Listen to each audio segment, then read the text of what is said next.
Never leave a Brewers game hungry. In fact, you might be filled up by the time you walk through the turnstiles. We got the middle game of this three-game weekend series from inside Miller Park. A beautiful day.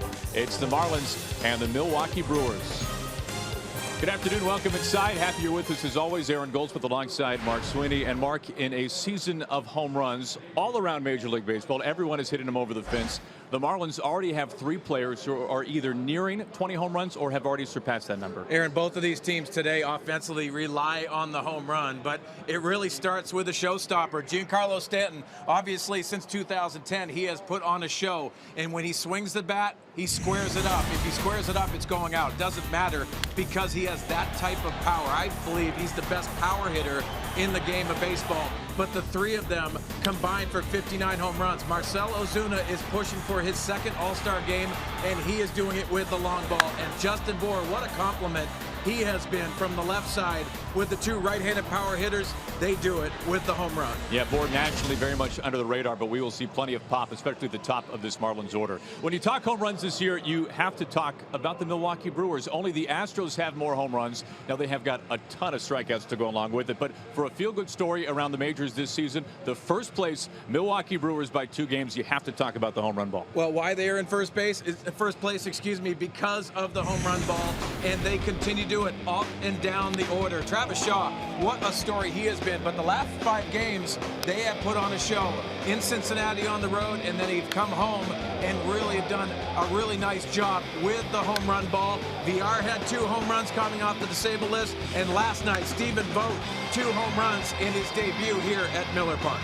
Well, speaking of one of those home run hitters, good news for the Brewers as Ryan Braun, as expected, back in the lineup today, recently coming off the disabled list for the 2nd time because of the same calf injury. So Braun is in left field and in the starting lineup today. And the same story for Eric Thames, the great story of April around the major leagues. 20 home runs this season. You can see where he ranks in the National League in the top 5. Thames giving 2 mental days off has really had a hard time as of late. A much different Eric Thames than what we saw back in April and even the early days of May. So we'll see what Eric Thames has in store for us here this afternoon after 48 hours of rest. Now, Don Mattingly in his 2nd season at the helm of the Marlins, the former great Yankee, 5 years in Los Angeles. You can see what the Marlins have done offensively this year. This is a team that hits for a pretty good average. They do not walk much. They do not strike out a lot either. But overall this season, the Marlins have very much relied at times on the home run ball. We'll take a look at the starting lineup for Don Mattingly. As usual, D. Gordon leading things off. Giancarlo Stanton, last 5 weeks or so, a lot of production out of the number 2 spot in the order. And we'll have a chance to see one of the best offensive catchers in the game so far this season. JT Realmuto leading the major leagues in hits by any catcher. And of course, we've already touched on what Stanton has done with the 21 home runs so far this year.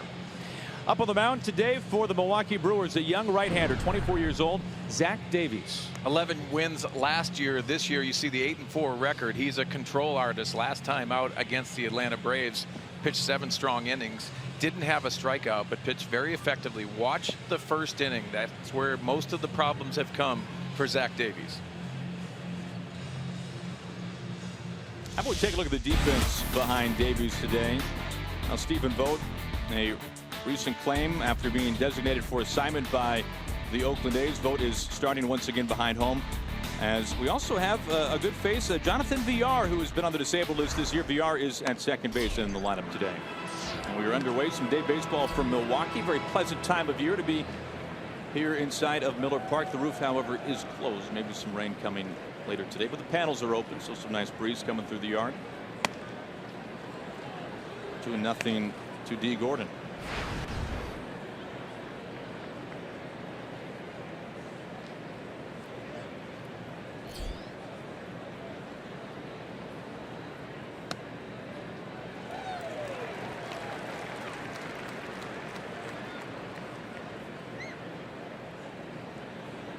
Gordon hitting nearly 300 against right-handers this year. Fights this one off. Over to Arcia. Routine out number 1 to get things going. Now behind home plate, Cowboy Joe West, the crew chief, in his 40th year, recently umpired his 5,000th game, one of only 3 in the game to ever do so. Mark, his first game as a major league umpire was at the ripe age of 23 years old. Pretty incredible. And I think this strike zone, which he's known for a smaller strike zone, is going to affect this game. And I say in a good way. I think the hitters know that they have to hit the ball out of the ballpark. They're looking for that strike zone to benefit them today. 1 up, 1 down. Here is Stanton. Brewers have the shift on for him.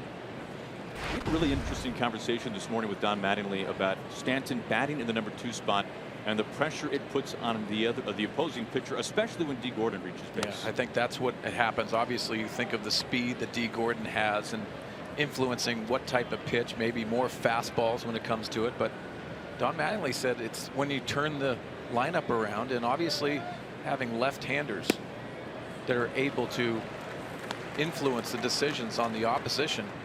Giancarlo Stanton's going to get in more hitting counts in hitting situations to drive runs in. 2 balls and 2 strikes. Well, the Marlins coming off their first winning month of the season. They are on a bit of a grind to finish up the first half, the early days of a 10-game road trip taking us to the All-Star break. A road trip that will end in San Francisco. So the longest flight possible back home to get back to the All-Star festivities for Don Mattingly and the Marlins.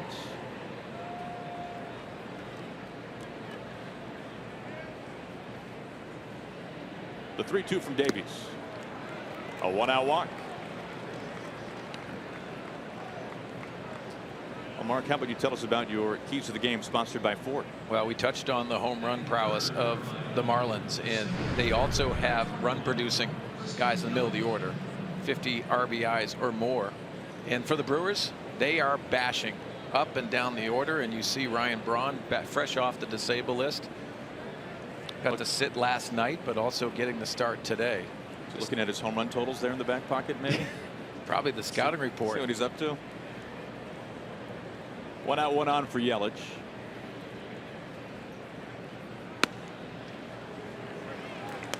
A moment ago you mentioned a tighter strike zone with Joe West, and for Davies, this is a guy who has really cut down on his walks recently. Very much a command pitcher, and throwing strikes is obviously critical for any pitcher, but especially for a guy whose average fastball is about 90 miles an hour. Yeah, and he lives down in the strike zone, obviously, because of the velocity. And he has to create different angles, different ways to be able to induce weak contact. Zach Davies knows that he has to change speeds. The curveball has been improved, but he loves his changeup to left-handed hitters. Davies coming off his best start of the year. 7 scoreless innings. That was on the road in Atlanta.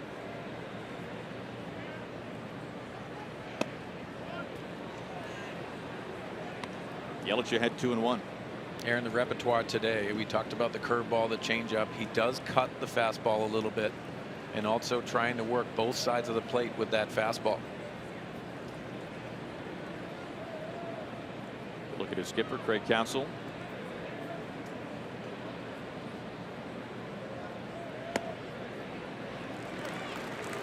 Two balls and 2 strikes to Yelich, having a productive season, but this is not the same Yelich that we saw last year when a Silver Slugger, when he hit nearly 300 and hit over 20 home runs and a ton of doubles. I really thought he was going to take the next step this year in his development. I think Don Mattingly believes in the young outfielder, but also he's had the shift from left field to center field. There's a mental component to that. That can impact you at the plate? I think so. And I think he's just trying to identify himself as a hitter. Does he want to hit for power? Does he want to slash all over the place? I think that's what he should be doing, because he has that flat swing. And Don Mattingly said something interesting last year to me. He said Christian Yelich on his worst day can still get hits. That is a determinant of what you need, especially this day and age where everyone's swinging for the long ball.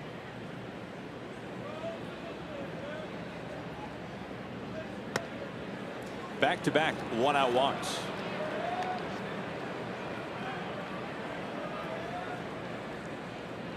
Two on in front of Marcell Ozuna, who is having a monstrous first half of the season. I think everyone talks about Ozuna as the guy that has stepped up, and he's gone through some mechanical issues that he is dealing with. A lot of it has to do with that front hip. And watch that today, because when that front hip leaves him, everything's not connected. he starts getting exposed to that slider away.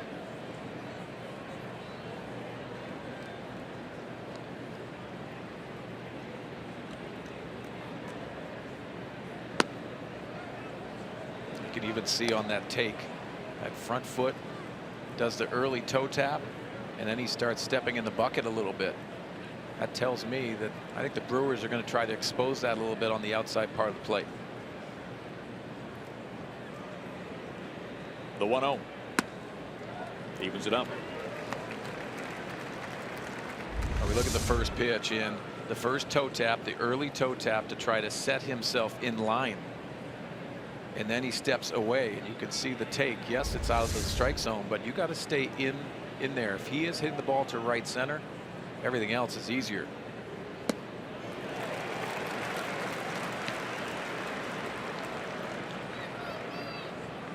Now, Davies has not been a guy who at times has gotten a lot of swings and misses. Gets a good one there. That was good arm speed. Looked like a changeup the last pitch. Marlins threatening right away here in the first. Back-to-back walks with 1 out.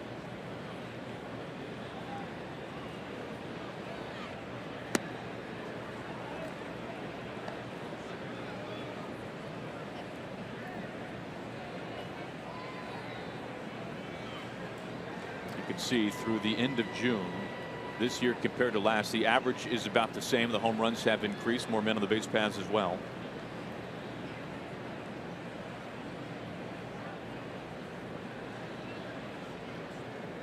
The 2-2 on the way.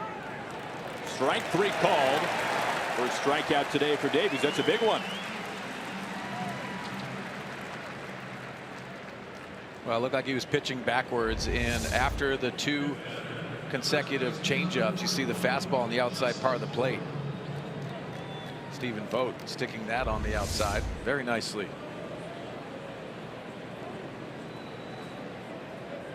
Two outs, 2 on for Justin Bour. On pace for a career high in home runs and also runs batted in. Well, Aaron, this is the matchup that I wanted to see today, because coming in 3 for 8 against Davies with a home run and a double. He's going to have to handle and probably stay off that changeup. We've seen a couple good ones already early in this game. Justin Bour wants to change the game with 1 swing. Already 18 home runs.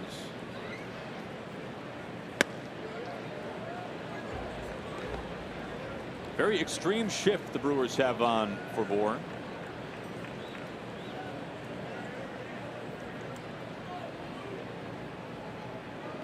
Shaw the only man on the left side.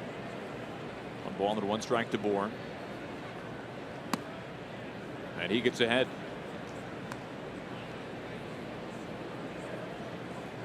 For the Marlins this year, it's been a tough time on the road. They've dropped 5 of their last 6 away from Marlins Park. In fact, they are 8 games under 500 on the road this year.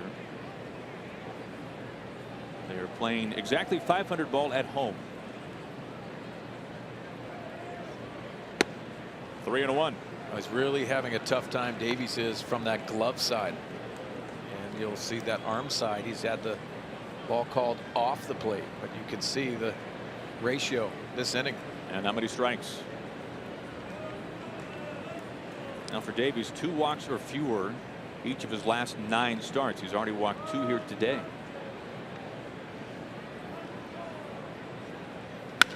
Or a crack to the gap in right center field. Stanton coming around third to score. Yelich galloping home as well.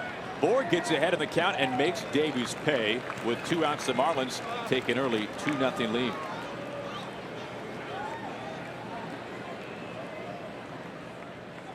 So many people talk about a different sound off the bat. Justin Bour has that different sound. Laying the barrel on this. That's impressive. You can see just getting into a good hitting count and capitalizing, and runners in scoring position really is the key if you're thinking about that Marlins offense.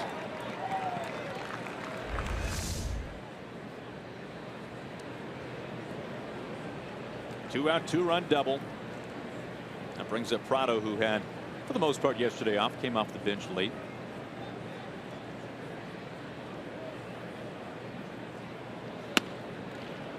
He stares at strike one.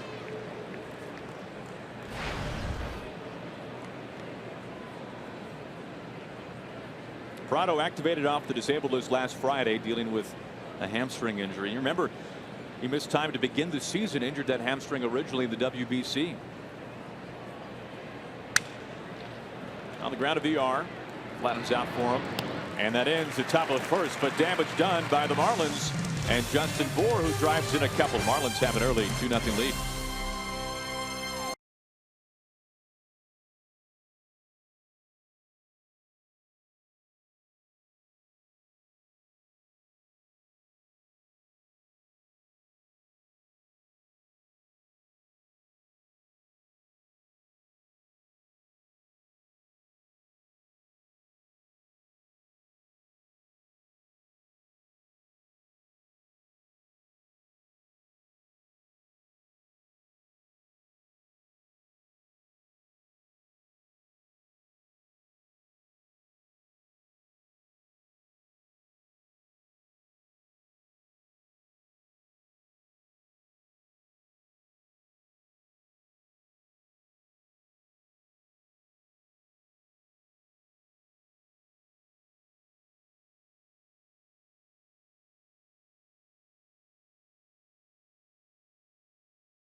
Two runs, a two-run double with 2 outs in the top of the first. As we go to the home half, Jonathan VR will lead things off for the Brewers. Take a look at the rest of the Brewers lineup today. Eric Thames back in the lineup as well after 2 mental days off. Ryan Braun, Travis Shaw already career best 17 home runs. Stephen Vogt playing in back-to-back days, and then Broxton and Arcia at the bottom of the order for Davies.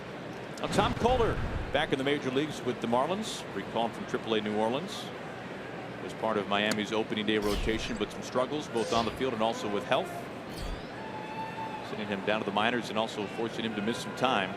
Shoulder bursitis, but 3 strong starts in AAA recently, helping to bring his recall to the majors. Now, probably got his best birthday present, which he turned 31 2 days ago.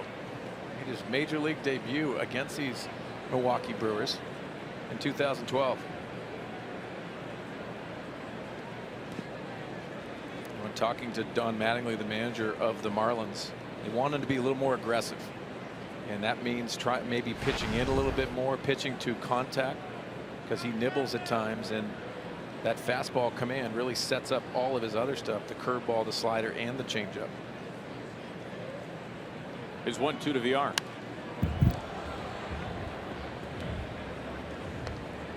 Now Kohler, some really great struggles at the beginning of the season. 8 starts for the Marlins, an ERA just north of 7, making his first big league start today since the middle point in May.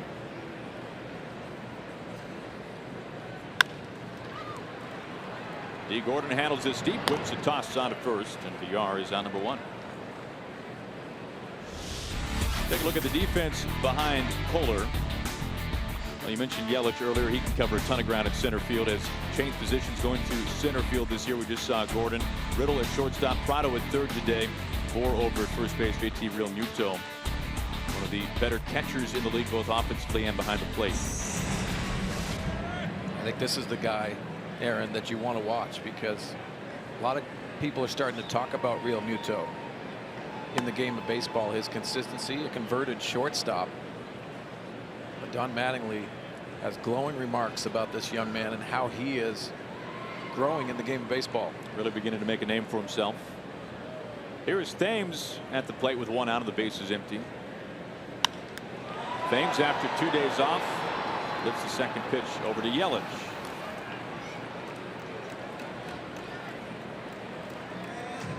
Two quick outs for Kohler as we take a look once again at Craig Counsell. This has been a remarkable story in baseball this year. You look at the National League Central.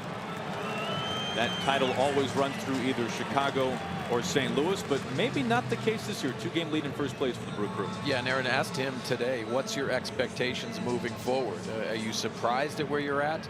And for the questions out there, can they sustain it? He said, listen, we need to get better. I don't think they're as good as where he thinks they should be right now. And that's saying a lot.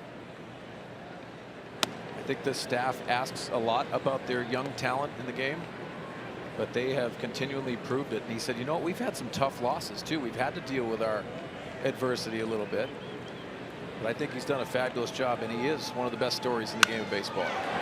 Braun to right field, right to Stanton. That wingspan helping things out. 9 pitches for Tom Kohler to retire the side in order.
Already out of the top of the second here from Milwaukee. JT Realmuto leads it off for the Marlins, looking at strike one. Davies a couple of one-out walks in the first, then the 2-run double off the bat of Justin Bourne.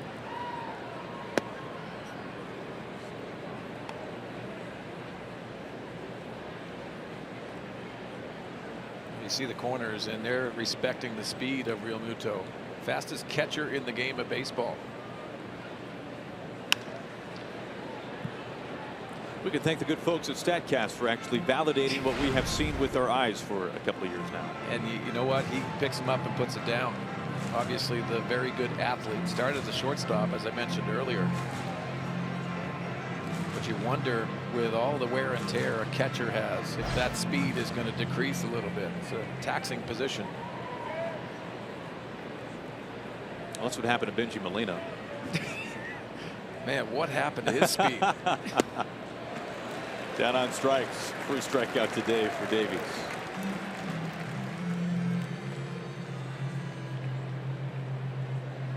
Beg your pardon, his second. Well, righty on righty changeup, and we've seen a few of them early in this game. You saw that's a two-seamer, excuse me. Good movement on that.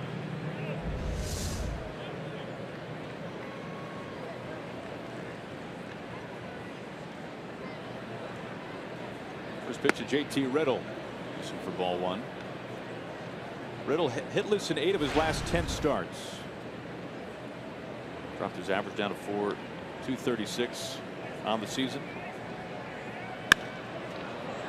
High the opposite way. It's Braun near the warning track. Round number 2. Well, the can't miss event of the summer hits South Beach when baseball's biggest stars take the field for the MLB All-Star Game, July 11th, only on Fox. It'll be a fun time at Marlins Park. Wonder if Aaron Judge is going to make it. What do you think? He's been struggling. What a season for Judge, and he has helped to highlight the storyline of the first half. I think it's probably fair to say around the majors, that is home runs. We talked about it already today, but this is turning out to be the most historic home run season in Major League history. Yeah, you see every team's trying to adopt it. Obviously, you have to deal with the strikeouts as well. That rate still continues to climb every single year.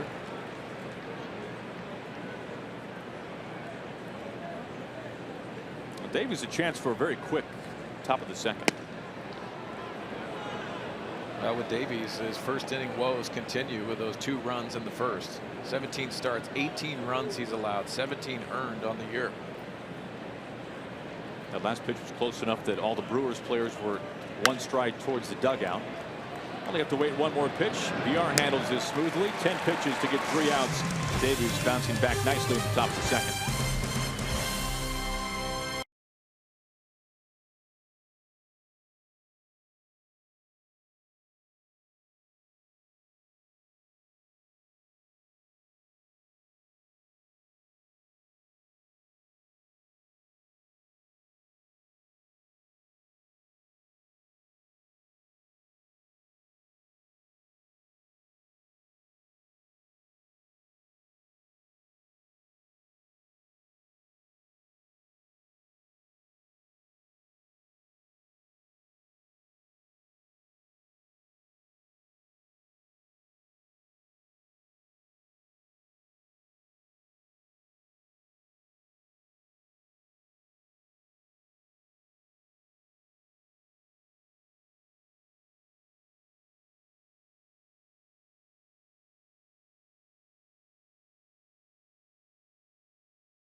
Going further so you can.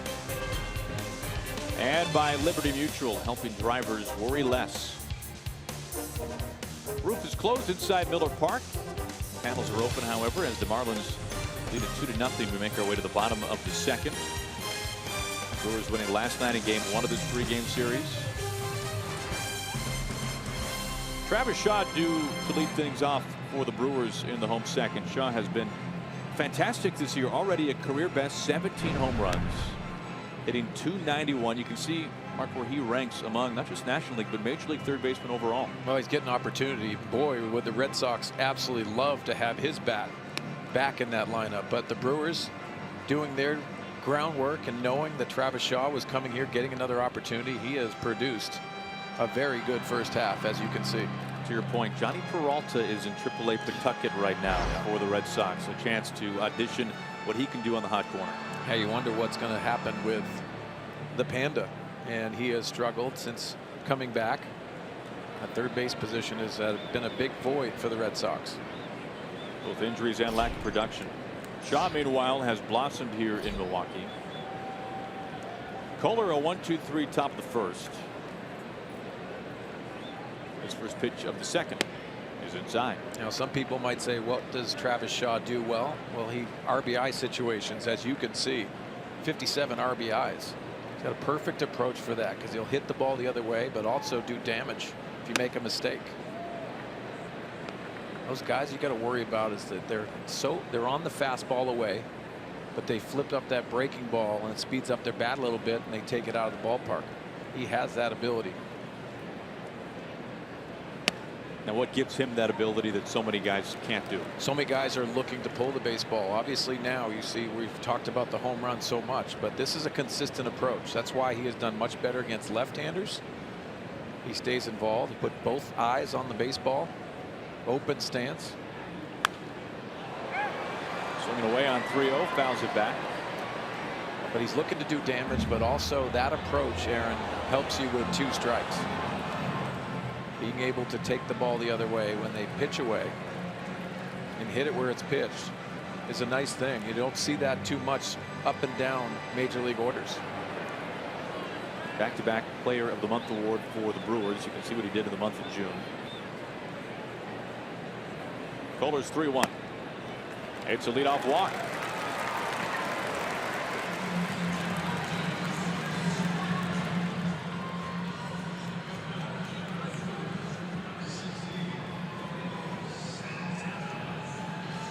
Shaw aboard for Domingo Santana.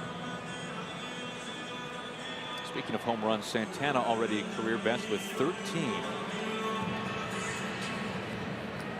Strikeouts have been a problem for the Brewers. They have been a problem for Santana. He has punched out in 15 of his last 34 at-bats.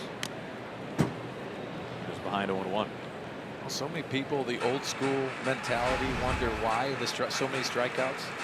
Well, talking to people around baseball, they're not worried about that. An outs and out is really the mentality of that. But they're dealing with it because of the home runs. Greg Counsell knows that's the type of roster they have, plus coupled with inexperience at times.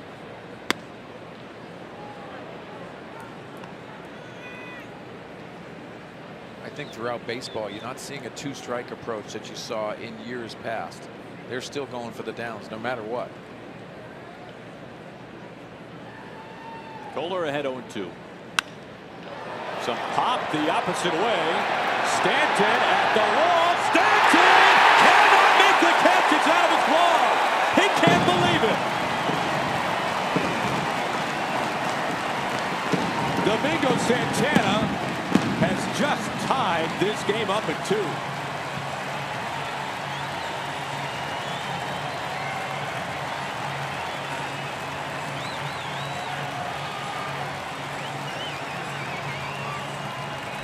Well, it starts off with the 0-2 count. You see the breaking ball, lazy breaking ball in the strike zone. Stanton measures this perfectly off the edge of his glove and into the right field seats.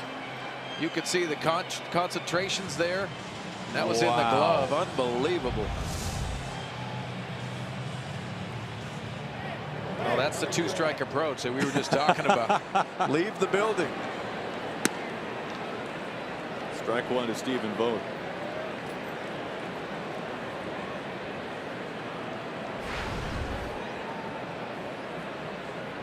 Vogt claimed off waivers Sunday after being designated for assignment by the Oakland A's, a team where he twice represented in the All-Star game, last 2 seasons, in fact. Numbers down a little bit for Vogt this season. He's become more of a platoon guy with Oakland. And the A's are getting much younger as well. Well, I know one thing, coming to Milwaukee, which he benefited last night, he's coming into a much better clubhouse, and I mean the actual clubhouse, because Oakland A's not known for their facilities. Now, good facilities here.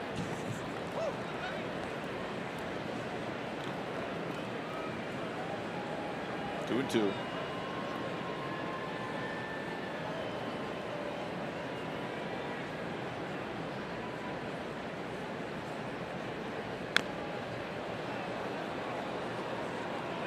What a night it was for Stephen Vogt. In last night's contest, he drove in all 3 runs for the Brewers. First player in franchise history with a multi-homer game in his first 3 games with the Brew Crew. and receiving a curtain call after last night's contest. 3 straight men to reach. A walk, a 2-run homer now. An opposite field single by Vogt. Yeah, slowly becoming the cult hero is Stephen Vogt with the big game last night. Got to remember, this is a 2-time All-Star. Also comes with playoff experience. So you think about the pickup for the Milwaukee Brewers. Doesn't hurt to be a left-handed hitting catcher as well.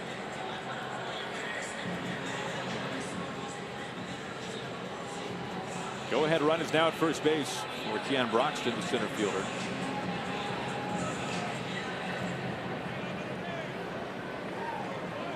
It would be challenging to find a player who has been more up and down, who has been on the roller coaster more this season than Broxton. Right now, one of the peaks. Last 19 games hitting over 320. Previous 16, 082.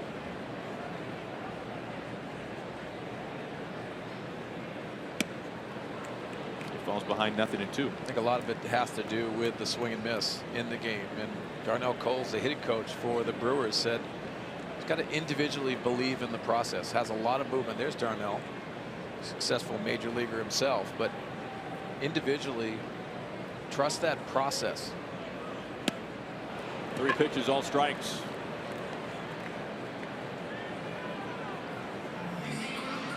For Kohler, a much needed out number 1 here in the bottom of the 2nd. Well, you see the aggressiveness, especially with 2 strikes. And this is a good breaking ball. That's where he wanted Santana as well, but that's finishing that slider.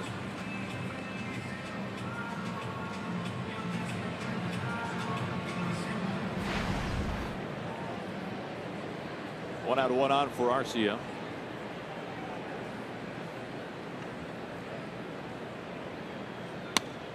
Off the plate for ball 1. Talk about young players for the Brewers. Arcia just 22.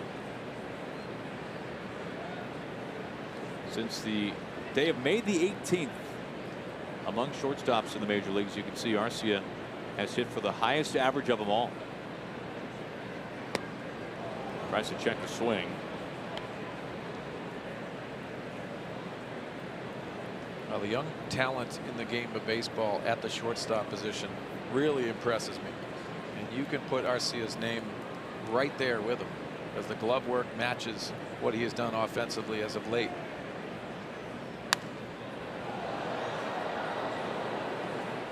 Now Kohler has gotten 2 strikes on each of the last 4 hitters now.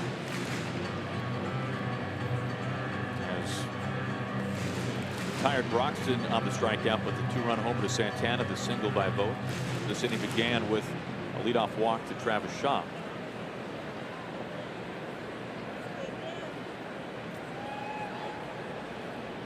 Let's see if he goes to that slider away again.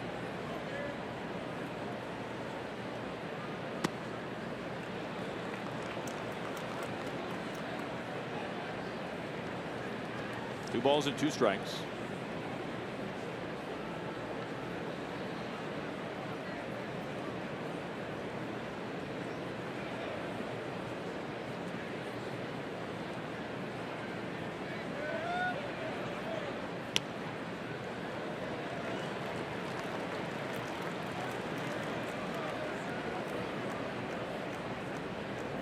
Brewers are wearing their Cerveceros jerseys today, the 12th annual, honoring Hispanic heritage in baseball.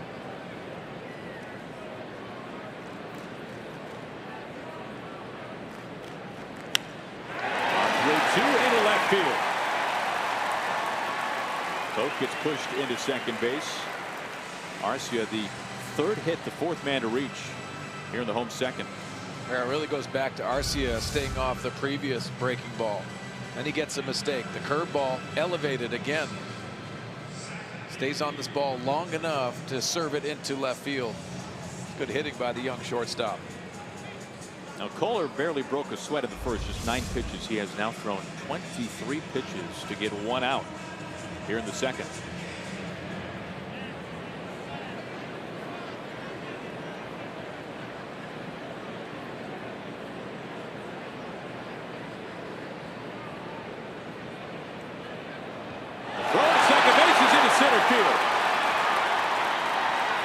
third. Vogt slides in safe. Arcia into second.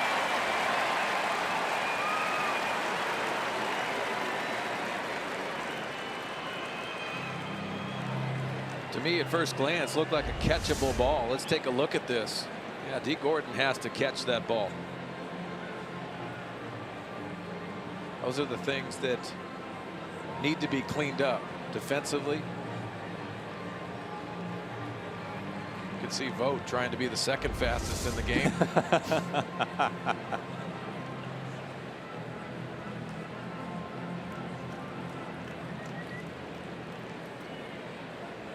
One out now, 2 in scoring position for Davies.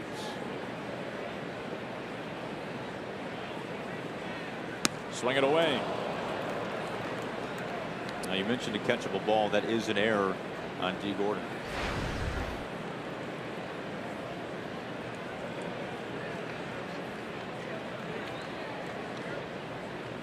Davies 2 for 19 on the season.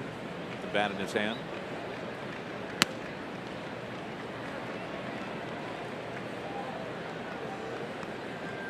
As has been a trend in this inning, Kohler gets 2 strikes against him. Go ahead run for the Brewers is 90 feet from home. That's Vogt.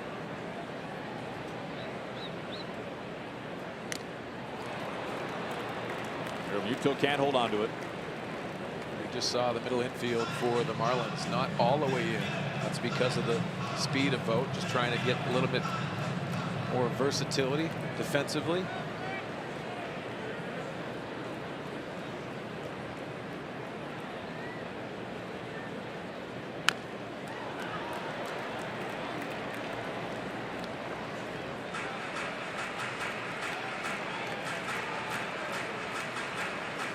Davies has never hit a home run in his major league career. Does have 1 extra base hit. That was a double.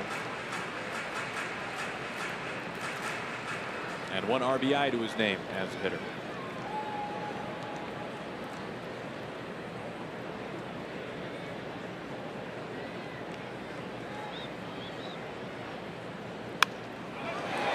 Tied to the line. Here comes the throw home. Tag applied. Safe. Brewers take the lead 3-2.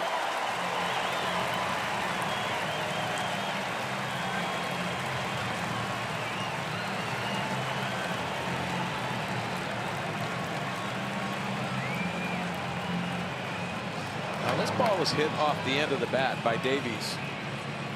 Had some odd spin.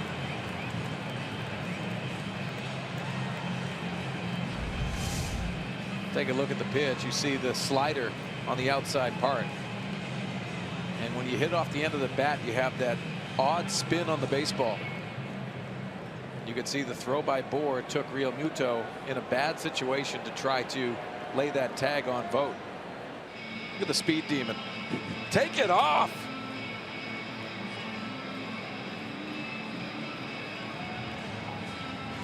You got to worry about that front foot elevated, especially with replay these days.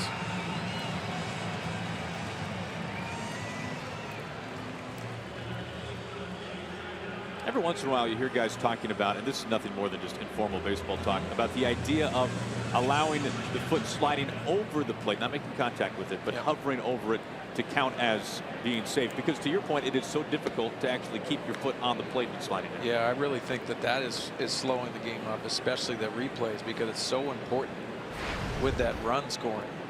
So many close plays. But I can see that thought. 3-run inning for the Brewers. 1-1 to VR. Go back to that slide. Now watch that front foot. As that right leg tucks, the left foot is elevated, and the first part that touches home plate is that right leg. And just barely misses that with the tag.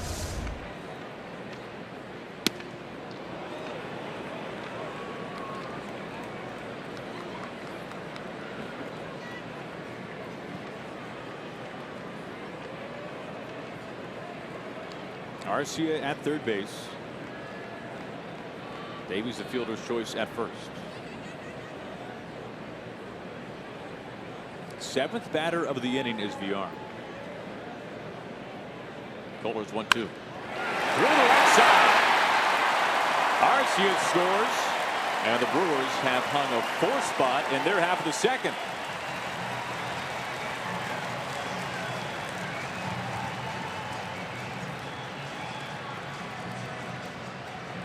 Now, Don Mattingly, the manager of the Marlins, has seen this a lot. See the elevated slider. VR takes advantage of that, slashing it inside in between first and second for an RBI. Good hitting on a mistake pitch. 32 pitches this inning for Kohler. Only 9 of the first. Here's Thames.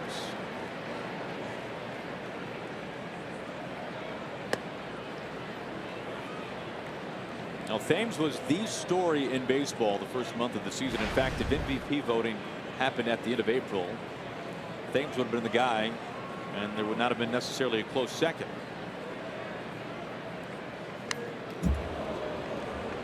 Thames hit .345 the first month of the season, an OPS of well over 1,200. 11 home runs. This is for a guy who's been out of the majors for 4 years. A season in AAA, 3 years in Korea. 3 enormous seasons in Korea.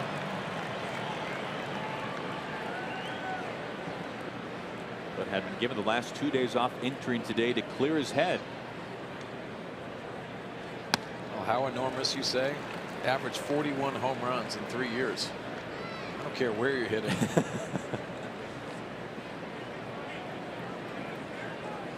You can see what June looked like for Thames. He is 3 for his last 37. That prompted the mental days back to back. Likes this the opposite way, ducks into left field. The bases are loaded for the Brewers. Davies into third, VR to second.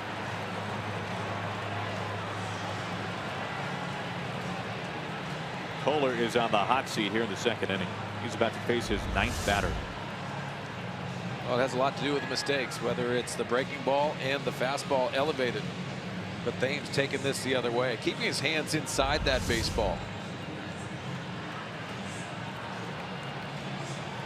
Now you go back to those struggles, Aaron. I really believe it's about the next guy in the order. Protection in the order. Ryan Braun, who's on the disabled list. I'm sure you get better pitches to hit when his presence is in the on-deck circle. 5 grand slams in the career of Ryan Braun.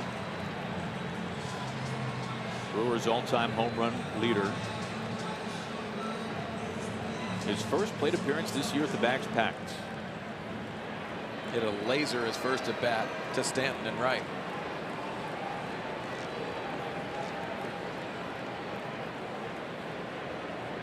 There is still only 1 out.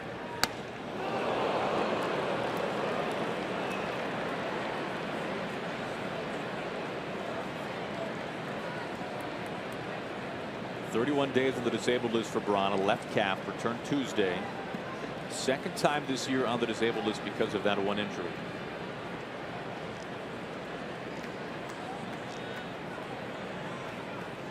The 0-1. Aaron, I think this is when you got to worry about Kohler and where he is mentally. Obviously challenged by being sent down and also coming up here getting another opportunity. Good start to the game, but this inning has gone sideways. Now, this has been a forever inning so far for Tom Kohler. It began with the leadoff walk, then Santana with 2 strikes, and opposite field homer that was in and then out of the glove of Giancarlo Stanton. Strike 3 called to Braun. A huge punch out for Kohler. Braun not pleased at all. Well, he's been getting this pitch, especially on that arm side. It looks to me like it's off the plate. Ryan Braun has a gripe, but you go back and seeing what home plate umpire Joe West has been giving to the reaction. Obviously, big part of the game with bases loaded. Here is Shaw, who began the inning with the walk. Bases loaded, 2 outs. Curveball that flutters outside for ball 1. I think this would be a huge lift if Kohler can get out with only a 2-run deficit.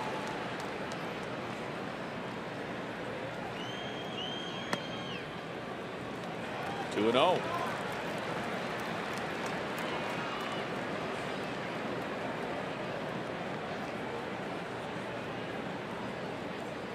Activity starting to stir inside of the Marlins bullpen.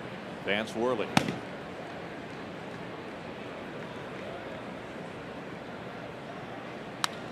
Line drive pulled foul.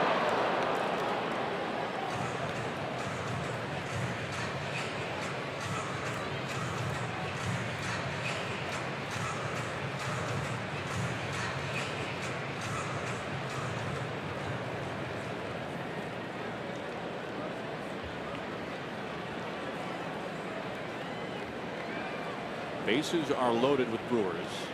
Shaw with 17 home runs already this year. Lines this to right field in front of Stanton. Davies scores.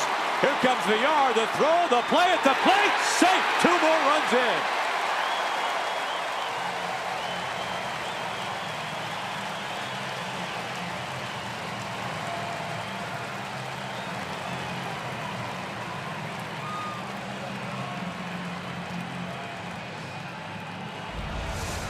Well, RBI situations, he's been a machine. Talked about the approach and what he can do. Being able to let this travel a little bit more and lines this into right field. I thought Stanton had a good chance at VR. You see VR on the back end with a nice slide, getting that left hand in. Davies and VR both in. Thames into second base. Shaw, who's hitting over .310 with runners in scoring position, living up to those numbers there. Swing and a miss from Domingo Santana.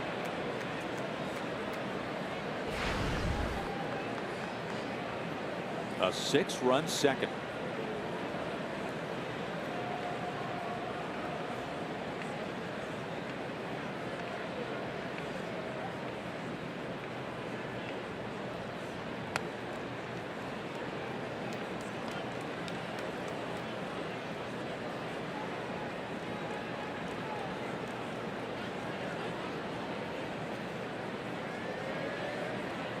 The next pitch for Kohler will be number 55.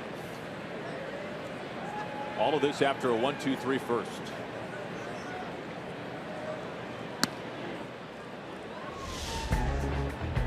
This was earlier this frame. Santana with 2 strikes against him. Stanton had it perfectly judged. All the way into his glove and then out.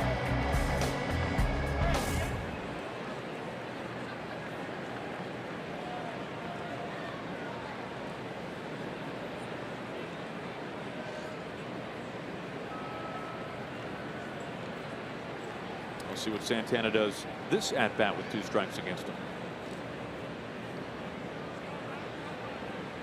2 on and 2 outs. And the count levels out.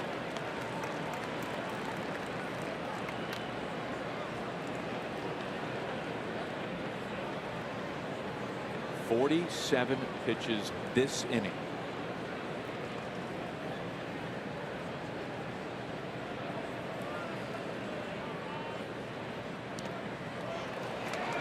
Muto throwing down to third base. It gets away from Prado. Thames stays put. He'll settle for third.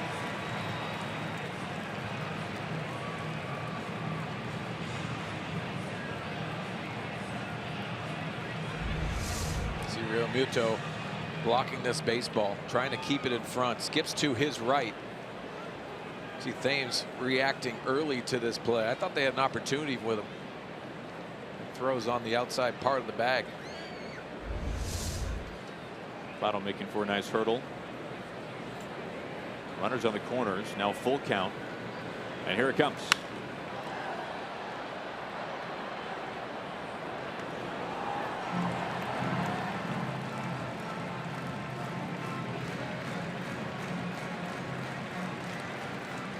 This next pitch will be number 50 for Tom Kohler this inning, making his first major league start since middle of May.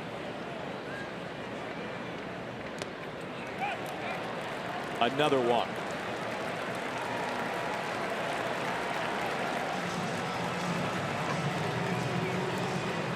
And Don Mattingly's got to come get him. Vance Worley has been warming up inside the bullpen. You could not find 2 innings more drastically different than the first and the second for Tom Kohler. We've got a pitching change. All Brewers here in the second.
The second, he leaves with the bases loaded. You can see his final line. Now 7 first pitch strikes in that inning, but just couldn't finish a lot of hitters.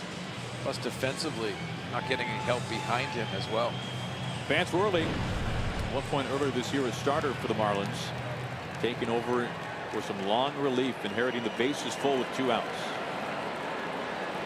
And facing Stephen Vogt.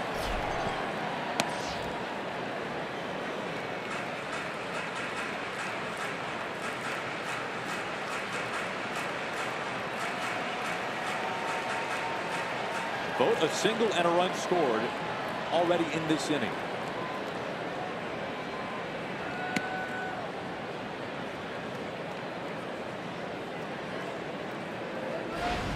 You can see Vogt having a conversation with Joe West.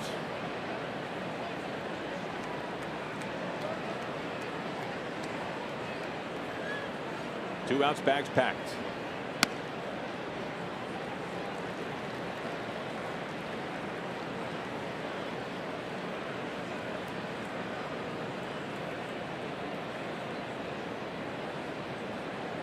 Already 6 runs in this inning for the Brewers.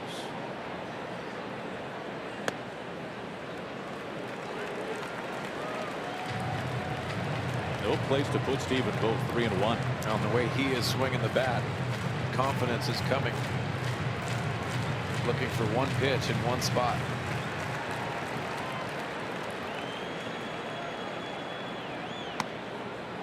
Bases loaded, walk. 7-2 Brewers.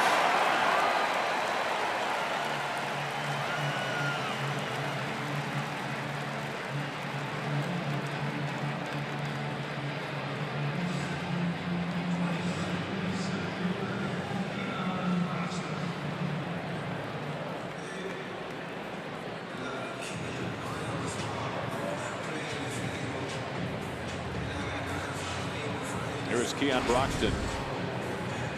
One of the only 2 outs in this inning for the Brewers. A strikeout back in this second inning.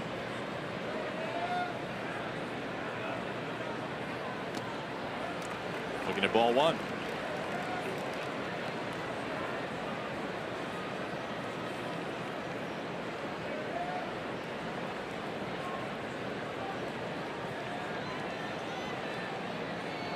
Roof opening here inside of Miller Park. These are the floodgates for the Brewers. Cracked foul, 1-1.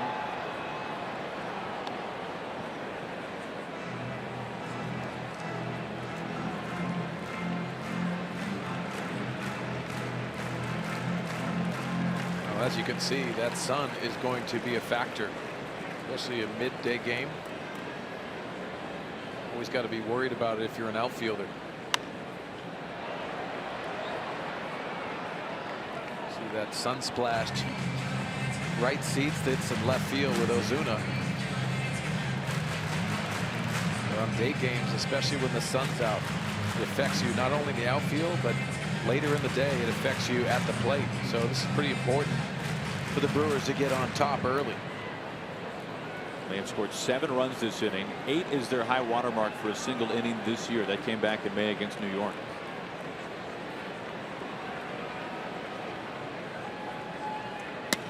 Two and 2. Oh, strike 3 call. I beg your pardon, Joe West. Brewers leave the bases loaded, but they do plenty of damage.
It was Domingo Santana who got that 7-run second inning going with an opposite field smash off of Tom Kohler that went in and then out of the glove of Stanton.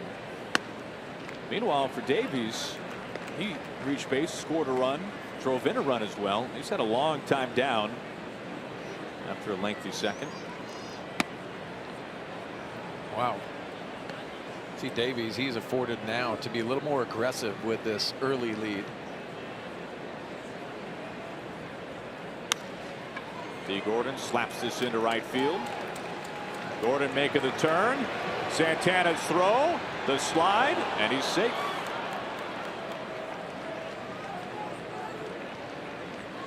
Well, it's so fun to watch D. Gordon run the bases. But you take a look at his swing and getting into 2 strikes, that 1-2 count. It's like a curveball out of the hands of Davies, down on the ground. Really good hitting by D. Gordon.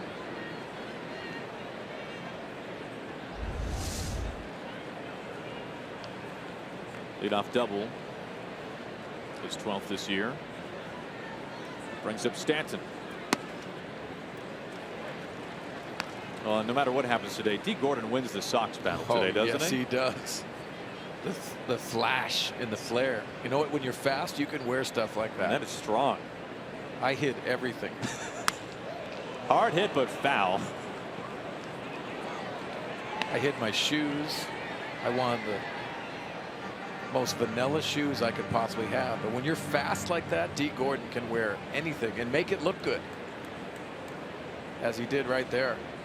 Just all black spikes for you? Oh, yeah. Long pants.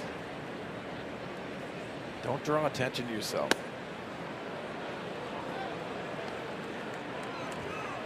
Ball and 2 strikes to Stanton. A walk and a run scored back in the first. Remember, the Marlins led this game 2-0 in the first inning, thanks to Justin Bour driving in a pair. Different story now. Broken bat right to Davies. Able to steer Gordon back to second.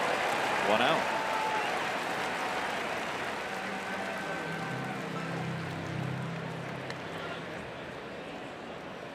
Oh, shattered the bat of Giancarlo Stanton. You see the cutting action. And Davies, I like this because VR was not ready to get that ball. If he throws it to second base, I don't think he gets D. Gordon. Does a smart thing in getting the out at first. Oh.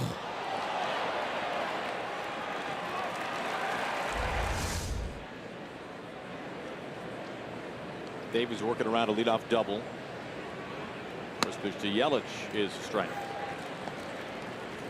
Mark, you mentioned the cutter for Davies, and I'm not saying that this is the case for Zach Davies, but that is the pitch right now around baseball. What would you guesstimate of the amount of pitchers who say they throw a cutter who actually are not throwing a cutter, but they say that they are because? Yeah, I think you wonder if it's pressure point, which we talk about Greg Maddux with pressure points of how he threw it, manipulated a baseball. I think that's Zach Davies' cutter. It's a fastball, and you wonder if he manipulates the grip just a little bit to make it have a different action. Most of it's against those left-handed hitters. You can see right there, it has that little bit of cutting action trying to get off the barrel of the bat.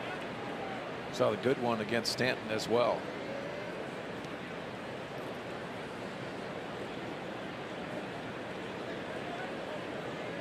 Gordon in scoring position, does not take a whole lot to get him home from second.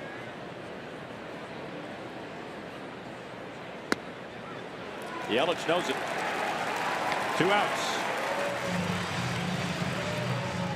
Well, Aaron, there it is, the cutter on both sides of the plate. Finishes Yelich off. You can see him trying to work around that baseball. It's a small little cut, but very effective when you control that pitch. Back-to-back outs following the Gordon double. Now facing Marcell Ozuna.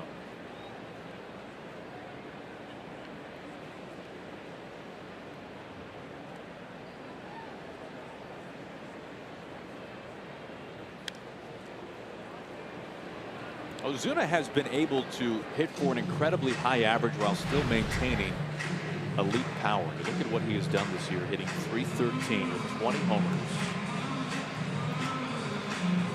Aaron Judge, Joey Votto, the only other 2 in the majors with 20 bombs while hitting over .300.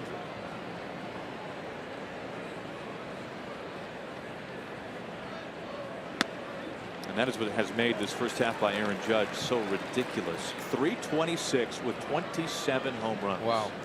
Making an adjustment, and it is benefiting him, obviously. But his consistency, to your point, Aaron, has been why Aaron Judge is the story of the first half. See Ozuna talking with Joe West. Joe's had a couple of conversations already today.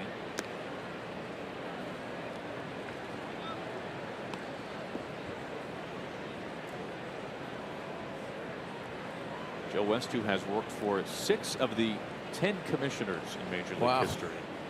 Longevity speaks volumes.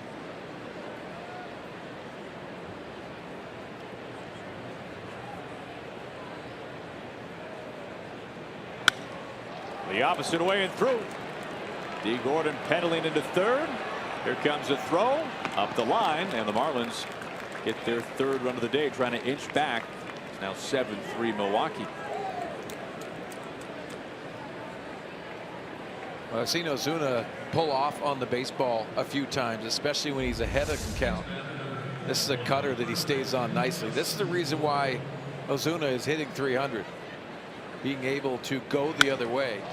And you have D. Gordon on second base. As you said, Aaron, earlier, that's an easy run scored.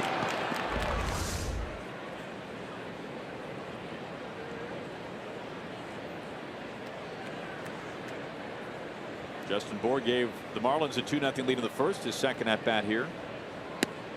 It's just pretty important for the Marlins to answer back. Especially they have that big inning in the second.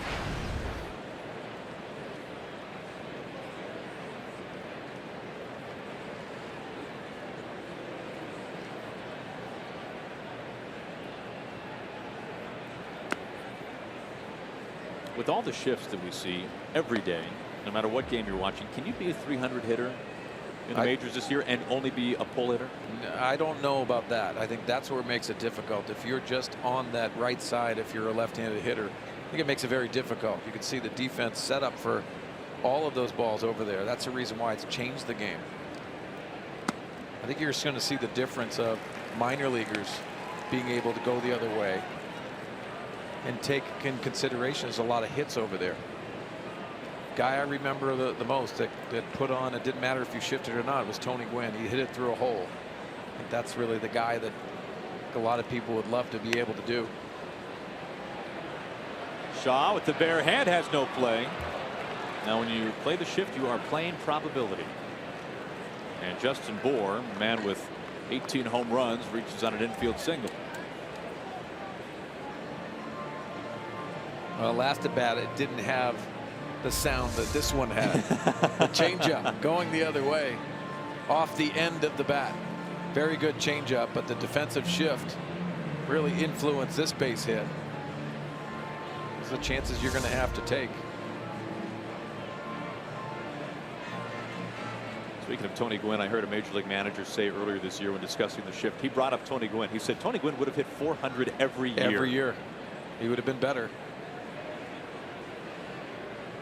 Every scouting report we would do if we were facing Tony Gwynn was throw it down the middle, let him get himself out. Because if you work the edges, he would just hit it through a hole. Had the ability to use that magic wand. Hit the ball all over the place. But to me, that was a commitment that Tony Gwynn made. I think that's going to have to be a choice some hitters make. One ball and 1 strike to Prado. 1 run already in for the Marlins here in the third. This leadoff double by D. Gordon.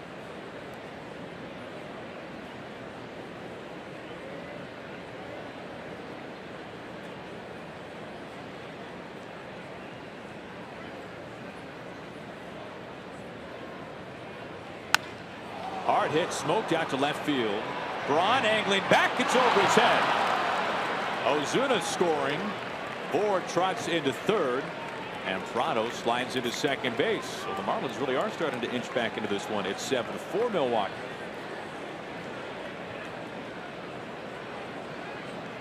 Well, I don't think Ryan Braun saw this ball off the bat. You see elevated. Martin Prado drills this into the gap. I thought at first Ryan Braun had this. Then you could see the route. It really indicates he did not see that off the bat. Credit Martin Prado for the swing in that left center gap.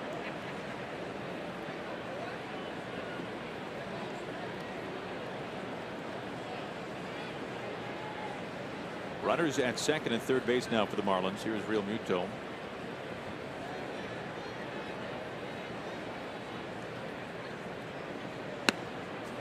Looks at ball 1.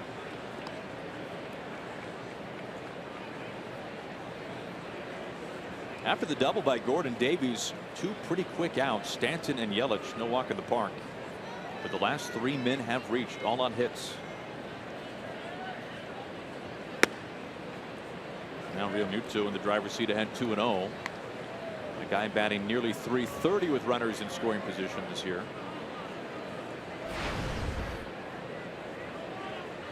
strikeout victim facing Davies in the second.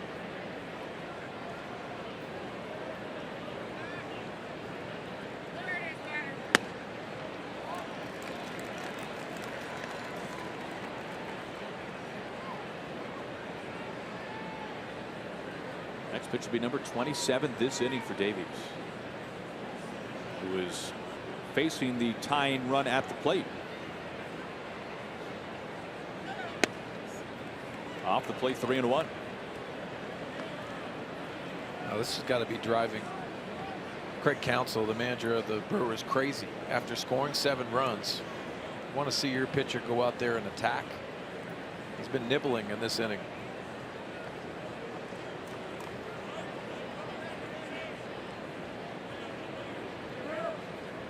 The 3-1. Right to the glove of Arcia, bending down to the cut of the grass. Couple of runs in, 2 men are left.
Last 6 on the road. They're having to come from behind today. 2 runs in the first. They had the lead within a 7-run second inning with 13 batters sent to the plate for the Brewers. Has helped to give Milwaukee the lead and has chased Tom Kohler out of the game in the second. Today's starter for the Marlins going just an inning and 2/3. Vance Worley took over for him in the second. He is back out there here in the third.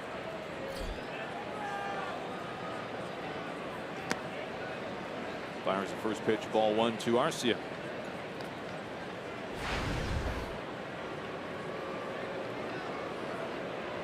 Arcia, a red hot month of June. He hit nearly .320. In fact, he has hit better each month of the season. It will take a lot to top June in terms of what he could do in July.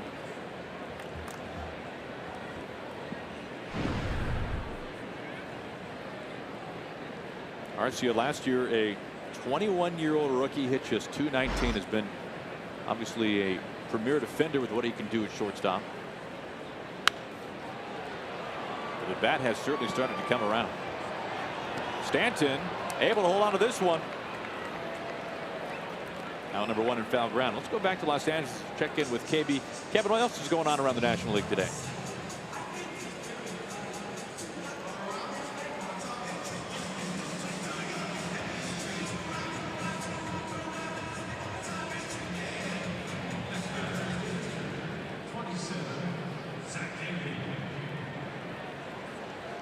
Thank you, KB. You think about Contreras. He was leading off for Joe Madden, and now he's hitting 4th today. Seems like Joe Madden has that feel for the leadoff position. Rizzo goes deep in successive games. Now Rizzo, the self-proclaimed greatest leadoff hitter in the history of baseball. Exactly. Very fun. Inside the bag, Davies. Ozuna digging it out in left field. Davies hunting second base, and he's got his second career extra base hit. They have both been doubles.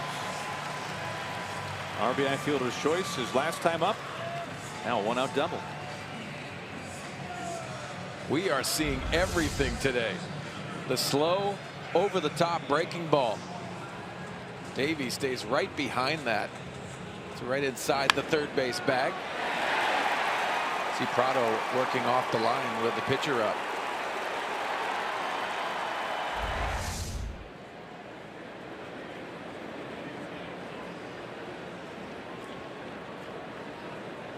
One out, a man in scoring position. Here is VR back at the top of the order.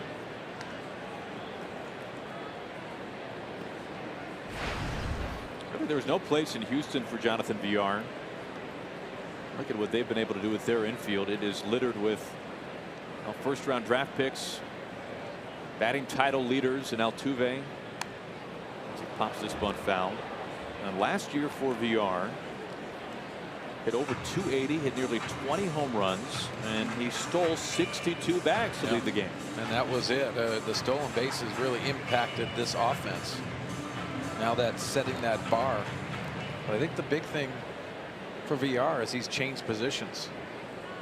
Shortstop, third base, and now second base. Mentally, that's challenging at times.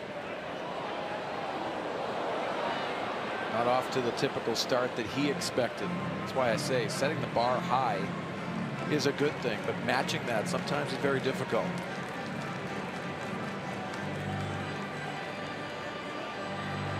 $15 steals this year for VR. The Brewers once again among the leaders in stolen bases, leading the league, third in the majors. 1-2.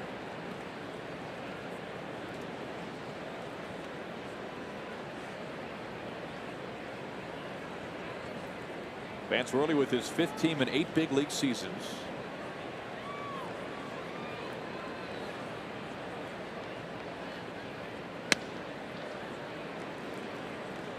Worley signing in January with the Nationals, then released at the end of spring training. Signed on with the Marlins shortly thereafter.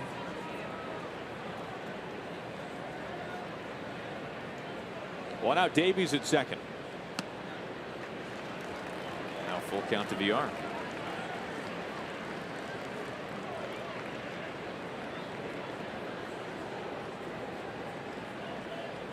Thames on deck, 1 for 2, dunked a single into left field his last time up.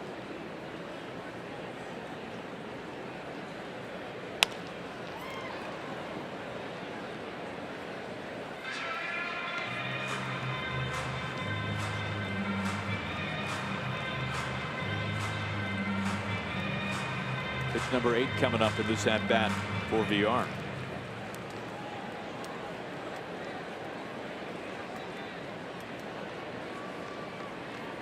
Again, the 3-2. Making number 9 coming up.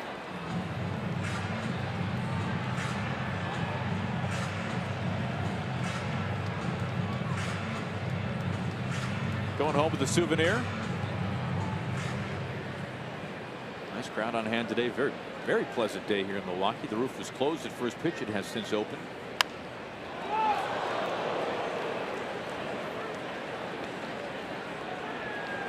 Some organizations put a magic number in terms of pitches in a plate appearance that no matter what the result, it has been a good plate appearance. Yeah. Whether that's 7, 8, 9. Seeing VR make really work. You'll see a lot of managers and also hitting coaches. They'll mark those down, and for successful at bats. Gordon ranging, throwing across his body, in time at first base. Davies meanwhile survives. He's over to third. 2 outs. Monday Night Hoops is on FS1. Can Allen Iverson get hot and lead Three's Company to victory over Mike Bibby and the Ghost Ballers? That's the big question. The Big Three continues Monday at 8 p.m. Eastern on FS1. The first to 60 points wins. I wonder if they do a Nerf hoop one of Big Three, because I could do the Nerf hoop. Remember old school Nerf hoop? It's the only way I could dunk. They Gordon dunked down the Nerf hoop, down. right? Yeah. 2 outs for Thames. You're not building your self-esteem between the only way you can dunk and the all black spikes. I can't get up. Well, listen. It's a self-scouting report. Vanilla worked, but basketball didn't happen for me. Didn't have those skills. Do you ever play hoops? Absolutely. Good shooter, I know. You have a 3-point shot. You can tell just by guarantee. looking. Yes. It's my scouting report on you. Tell us about it. Oh, it was okay. That sounds like I was better than you are. So you would wear black cleats too? Never. That's what you're saying. 2 balls and a strike to Thames. Davies the double now at third base.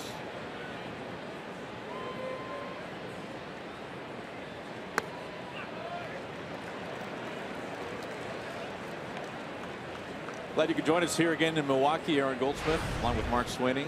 You can tell not a great shooter, but this has been a pretty wild game. This has been the commissioner's watching for pace of play. This might not be the one for Commissioner Manfred to study. If you like offense. Thames reaching for the second time. You got a sense that there's going to be more runs scored in this game. I know I'm not. It's in the air. It's in the air today. Maybe a Coors Field feel game to it. All 7 runs for the Brewers coming in the second. Meanwhile, for the Marlins, 2 runs in the first, 2 runs in the third. Braun struck out looking with the bases loaded in that second inning, and he was not too pleased with the call.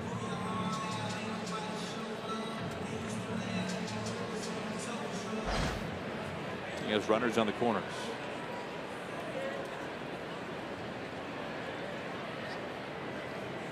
Brewers have now drawn 4 walks. 3 of them in that second.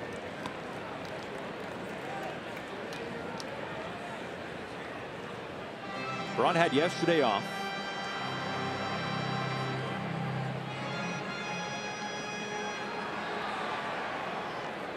Craig Counsell saying he's looking to get him at least one more day off before the All-Star break, coming back from the calf injury. And you know what, Aaron? I think they have a program set with Craig Counsell and trying to keep Ryan Braun on the field as long as he can and not use that disabled list. That has a lot to do with the injuries he's had in the past. And you look at the bench that the Brewers have this year, it makes it awfully easy, or at least easier, I should say, to give Braun a breather. Asked him about the bench players, and he said, listen, we don't consider them bench players. They're everyday guys that we have, and they have a lot of depth in their 12 position players. You look at 7 guys have over 230 at bats. I think that really indicates the type of guys that they have stepping in, getting opportunities. Manny Pena, the backup catcher. Stephen Vogt with the 2 home runs last night, excuse me. Some lift into the corner in right field. Stanton going after it. Foul ball. These first few innings have been pretty busy for Stanton and right. Such a tough play here at Miller Park down the right field line, because you're going so hard at the baseball and you're trying to slow down. See him trying to slow down just a little bit. That wall doesn't have give to it. I might give a little bit to Stanton. Yeah, but it won't be comfortable. He's going to put a dent in that wall. Still 1-2 on Braun.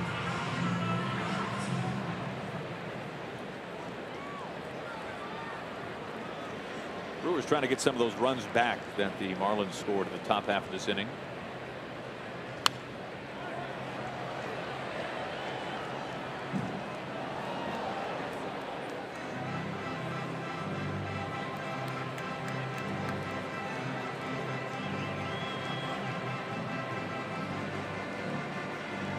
Davies the 1-out double now at third. Thames drew the walk.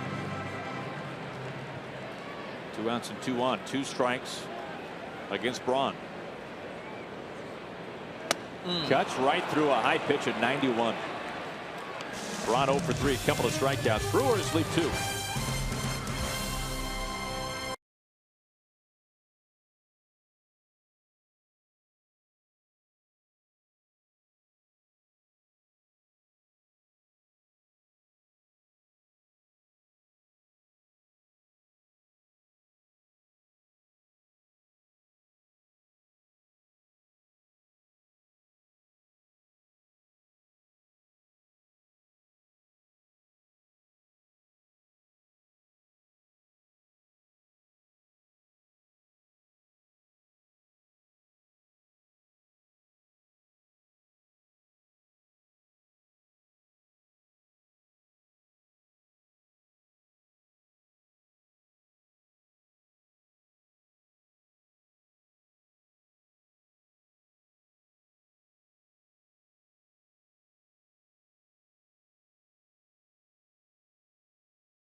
Managing a very young team.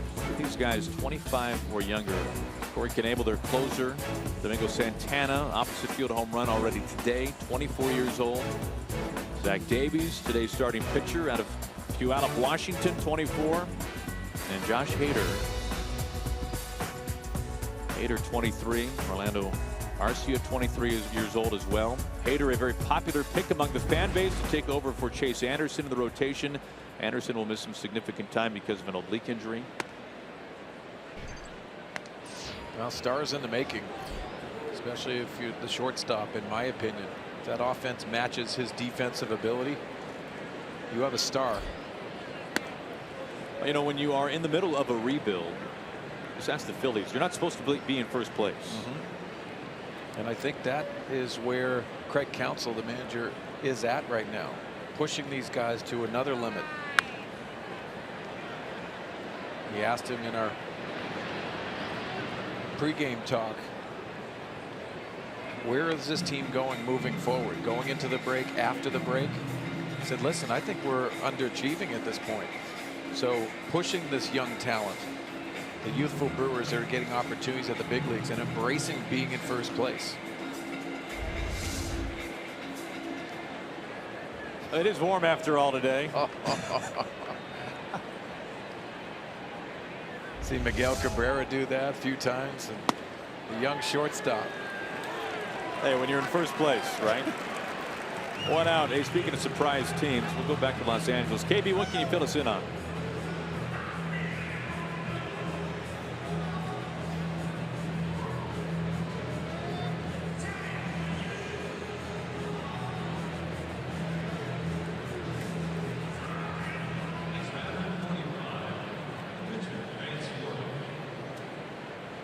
All right, thank you, KB. First pitch in play, foul ball. Yeah, how about Alex Gordon with only 4 home runs on the year, hitting 9th for Ned Yost. But the Kansas City Royals have righted the ship, starting the guys. There's a lot of guys that are free agents, opportunities. AL Central is an interesting division. No one's taking reins of that. You know, the American League is fascinating as a whole. Outside of the Astros, so many teams hovering around 500. It will make the trade deadline. Very interesting. How many National League teams who are out of it will be selling to American League teams? I agree. And you think about the American League teams. Cleveland is so surprising because obviously they went to the World Series last year, but at home they're 18-21 coming into today. You would think a World Series team would have a home field advantage. It's a strange way of that AL Central and how it's unfolded. Early waits back. Grounds this. Travis Shaw. 2 outs.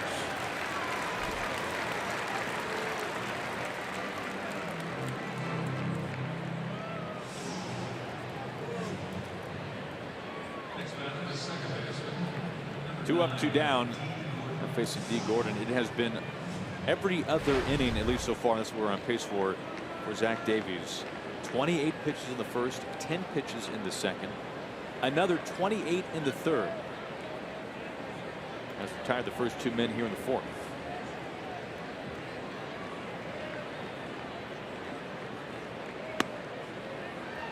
Strike 1 to D. Gordon, who doubled into right field his last time up. Has been very consistent month to month, D. Gordon.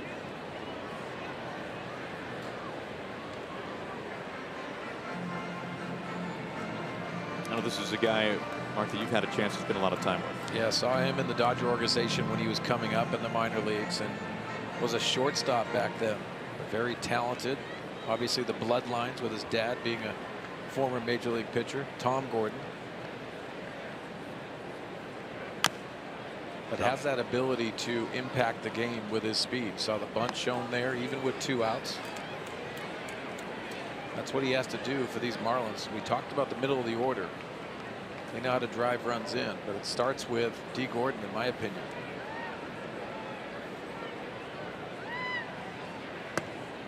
Off the plate, 1-2. Now, since the start of 2014, only Billy Hamilton has more stolen bases than D. Gordon.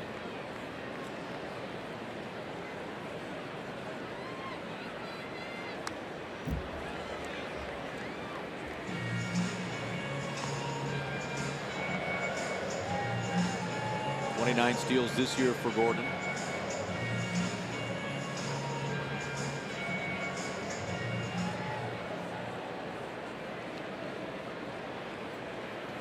Two outs, nobody on here at the top of the fourth.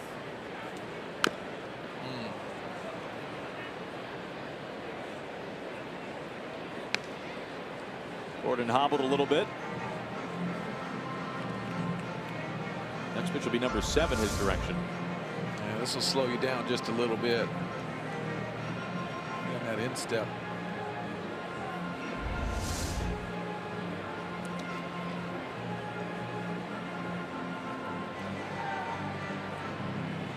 For a guy who runs as fast as he does, it would not appear as though there's much padding on the inside of those shoes. No. Like fairly lightweight spikes. He might have a pad on those shoes later on in this game.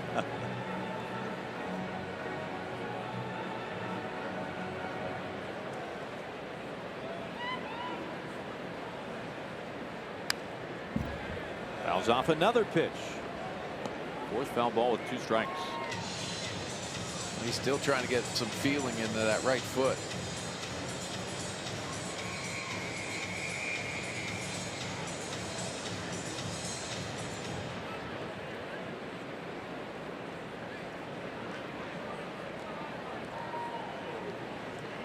The 8th pitch coming.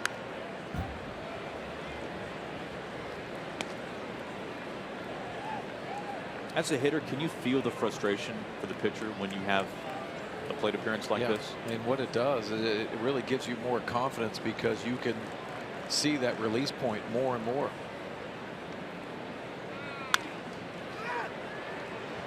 Eric Thames, underhand flip, and Davies eventually wins that lengthy battle against Gordon. He retires the side in order.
off the inside of his foot as we begin the bottom of the fourth.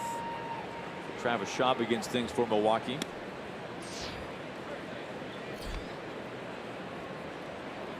Shaw, Santana, and Vogt all due up here in the fourth inning. Each of those three reaching twice in the second.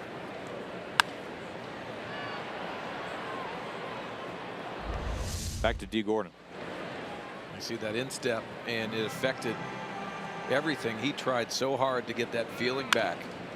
And the ground ball to the first baseman, obviously not feeling 100%. I'll give a guy credit for running that one out on a very routine ground ball to end the inning after not having much feeling in that foot probably. The 1-2.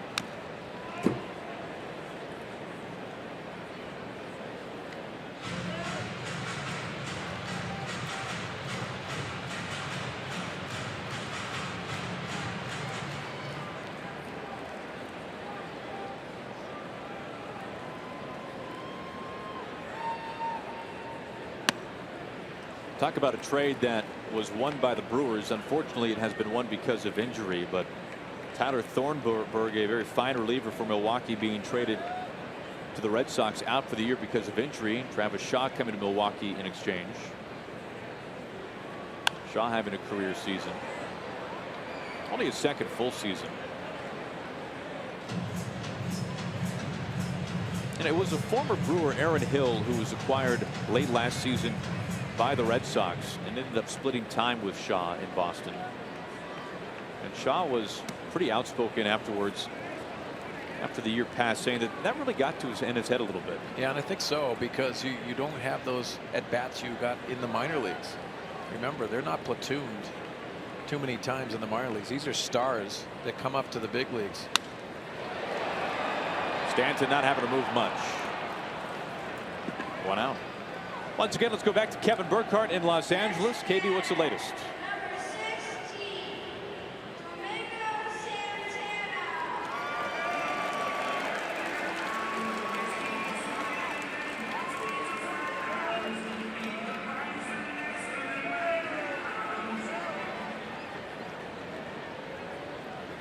Well, congratulations to 23-year-old Jackson Stevens. Big day for him. Sure, he's got family in the stands. That's a good feeling. You see the NL Central. Chicago Cubs at 500 coming into today. That's shocking to a lot of people. Santana on 1-0. Domingo Santana reaching for the third time. A walk, an opposite field 2-run homer. Now a single. Well, see just a little cut fastball inside. Santana does a nice job getting the barrel to the baseball. That 5.5 hole. 1 out, 1 on for Stephen Vogt. A single, a run scored, and a walk. Vogt an All-Star each of the last 2 seasons with Oakland, and he never would have guessed that he would have been in the Midsummer Classic given the way that his career began. Broke into the major leagues back in 2012 with Tampa Bay. He went 0 for 27 playing for Joe Maddon. A lot of hard outs, but still went hitless. Then it went on to Oakland, began his career there 0 for 7. So he began his major league career 0 for his first 34 as he swatched this out towards Yelich. 2 outs. Well, speaking of the All-Star game, tomorrow on ESPN, it's the Esurance All-Star Selection Show. Then on July 9th, it's the SiriusXM All-Star Futures game on MLB Network, followed by the T-Mobile Home Run Derby on ESPN July the 10th. All leading up the MLB All-Star game July 11th on Fox.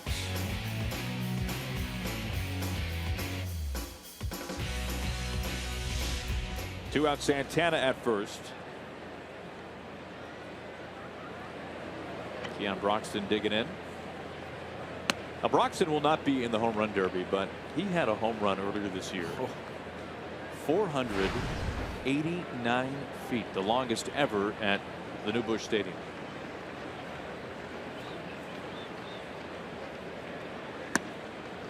Based on your reaction there, it sounds like you saw that. I did, and it's so impressive. And yes, the raw ability of a lot of these young Brewers. And yes, they have the propensity to strike out, but they have power. If they can corral the strike zone just a little bit more, no telling what they can do in the game of baseball. The future's bright here in Milwaukee. Brewers are coming off a month where they tied their franchise record for most home runs in any single month, 49 in June. September of 07, the last time they had 49. That was the year Prince Fielder hit 50 home runs. For the third time, Broxton down on strikes. He's been one of these strikeout kings of the majors. A runner left. We're through 4.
Giancarlo Stanton looking for his first hit today. Leads off the Marlins 5th.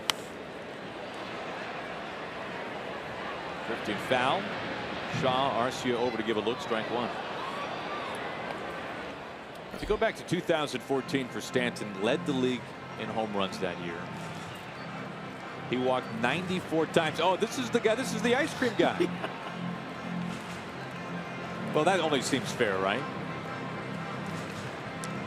This fine gentleman shared a scoop of his soft serve with Orlando Arcia. And by shared, we mean it was stolen.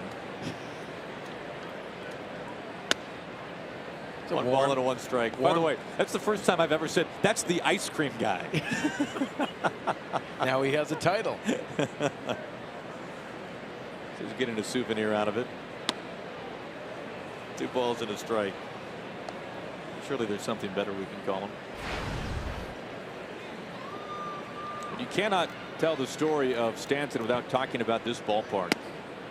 It was in that 2014 season where Stanton was hit in the face by a pitch from Mike Fiers that has resulted in the extender you see off the ear flap. High chopper. Shaw shin high on the run. 1 down.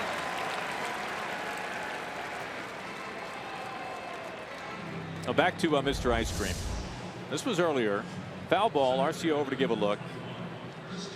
Oh, maybe it's not the same guy. Right down the way. 3 people.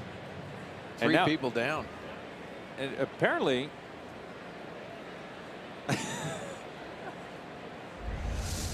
I love that. Just to have fun with the fans. It's a baseball town. They love their Brewers. There's Yelich. I think Arcia is supposed to give back to the community, but not take from the community. Yelich 0 for 1, a strikeout looking at a walk.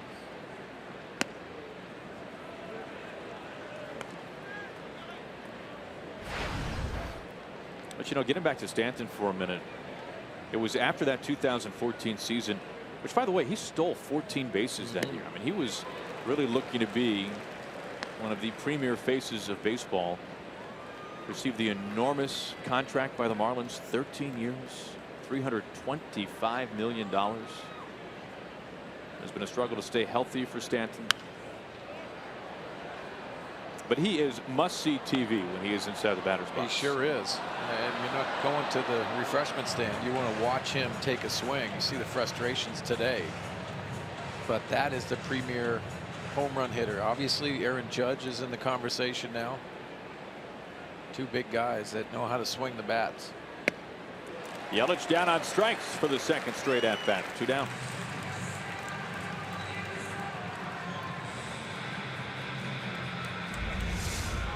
Now you see the cutter, and this has a little more depth to it. A little late break underneath the barrel of Yelich. Davies is settling in.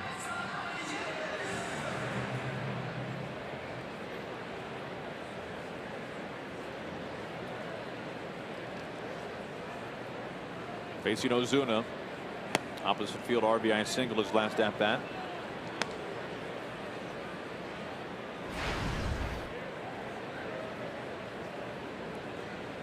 An all-star last year, chance to be a starter this year in the Midsummer Classic. Davies off towards third base. He has sat down the last 7 in a row.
Is sponsored by the Hartford. When the unexpected strikes, then Hartford strikes back with small business insurance.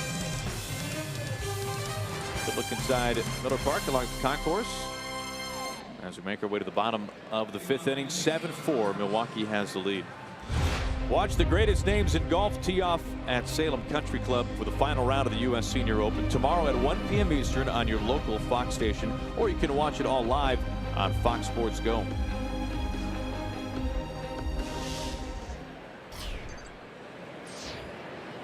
8-9-1 due up for the Brewers. Arcia on the first pitch, a charge out to right center field, gone.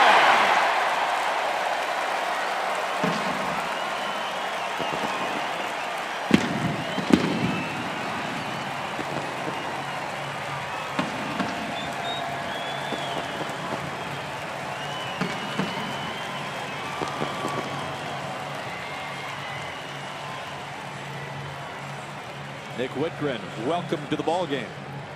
Now first pitch, and he gets a slider. We talked about the talent on the defensive side, but offensively this shortstop has really made some great adjustments in the game.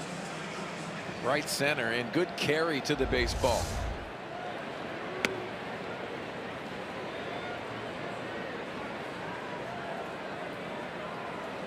Second home run today for Milwaukee. Entering this afternoon, only the Astros had hit more home runs around the majors than the Brewers.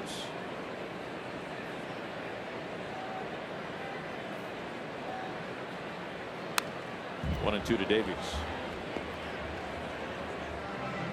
You know, the Brewers just a few days ago, which is back on Thursday, hit 6 home runs in Cincinnati. As you can see the numbers on Whitgren this year. Great American Ballpark, the only ballpark that has surrendered more long balls this year than here inside Miller Park.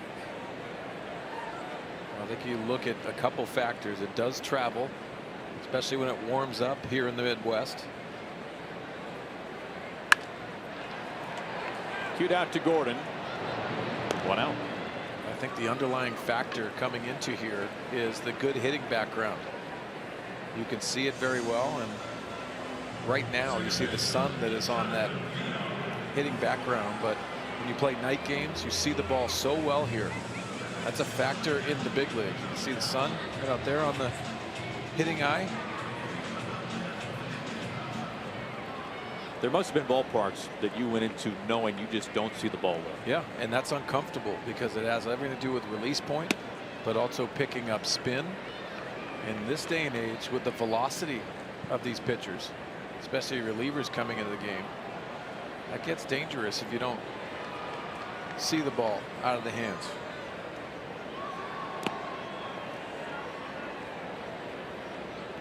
Ball and a strike to DR, who hit 2 home runs on Thursday in Cincinnati. His first start since coming off the disabled list with a back injury.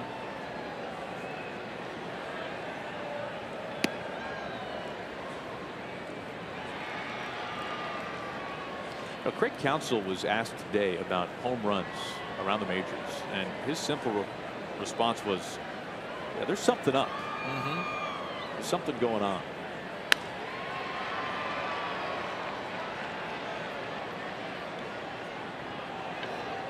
Not only are we on pace for the most home runs ever hit in a single season, but the other thing too, Mark, you look at it, we're talking monstrous home runs. Yeah. Obviously Aaron Judge is defying the bounds of exit velocity, but he's not the only guy. He's the guy who does it the most consistently. Well, there's a couple things that raise my eyebrows. Is exactly what you just said, Aaron. The length of some of these home runs. You're seeing guys that are going opposite field, 430, 440 feet. Santana going the opposite way today. But also, you're not seeing the bats shatter as much as we have in years past. So it's a combination of maybe the bats are better. Ties him up. You know, and also a lot of people are talking about the baseball.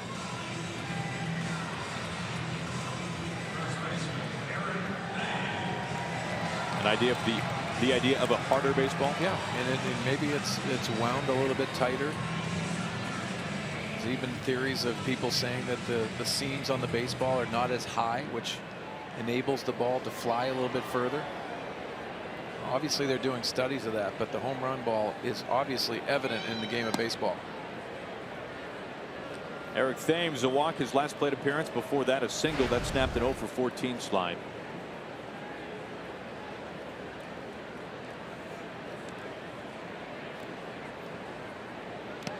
Craig Counsell telling us today the look of relief in the face of Eric Thames when Counsell told him that he'd get 2 days off. Yeah, mentally.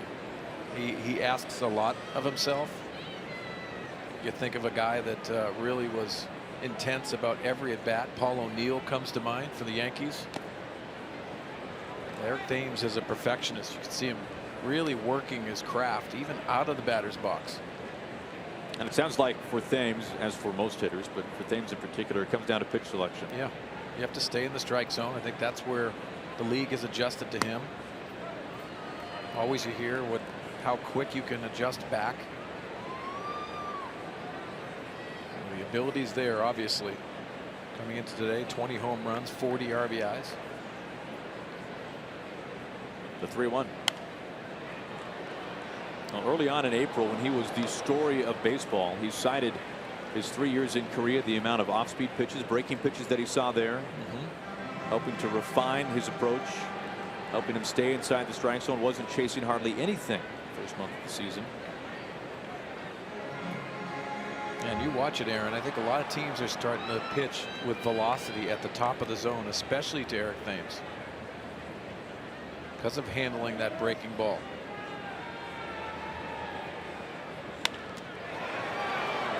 Stanton closing in it, on it in right field, makes the catch. Thames retired. Arcia, the leadoff home run. We've completed 5.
The 6th.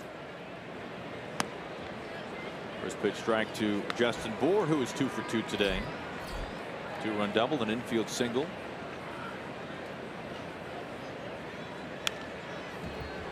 Well, Aaron, right around that 100 pitch mark, it's pretty interesting for Zach Davies.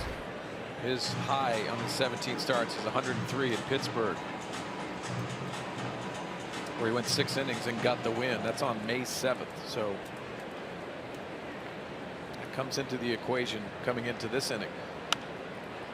Well, Bert Blyleven had the great line earlier this season, the Hall of Fame pitcher with the Twins, when he said, "I am still waiting for a pitcher to burst into flames on the mound after throwing his 100th pitch." But there is something magical about that number. I think a lot of it from the old school pitchers is how you call him Bert old school. I am, because I absolutely loved the way he pitched and the mentality that they had.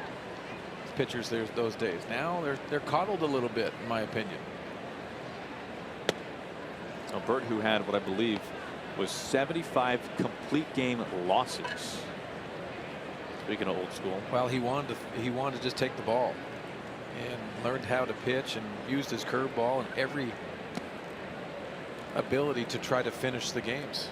Now it's a reliever ball game, in my opinion, when it comes down to 100 pitches.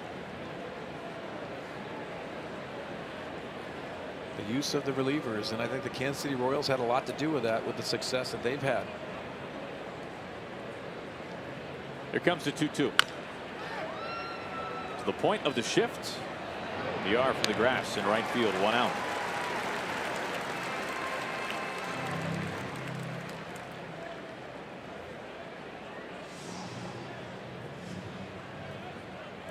First time Bohr has made an out today. That's how we start the top of the 6th.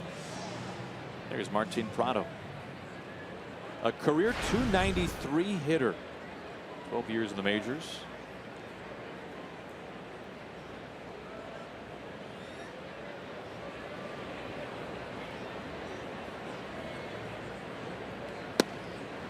He looks at strike one.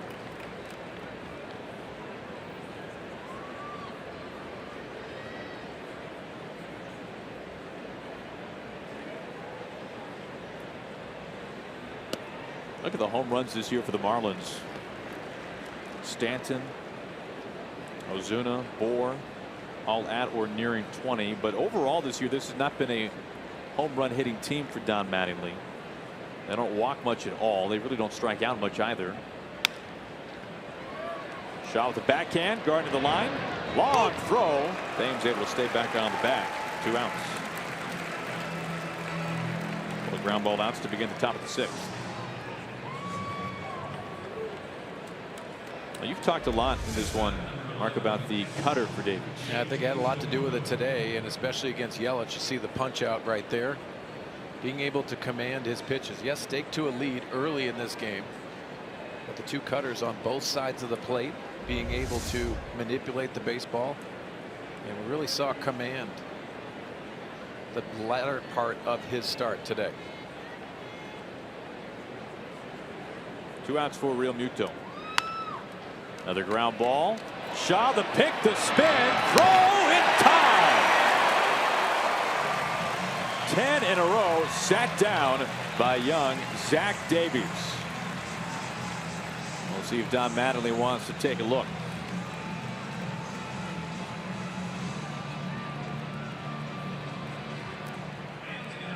No challenge here. Davies, a fine finish. Getting a little bit of help.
Inside Miller Park.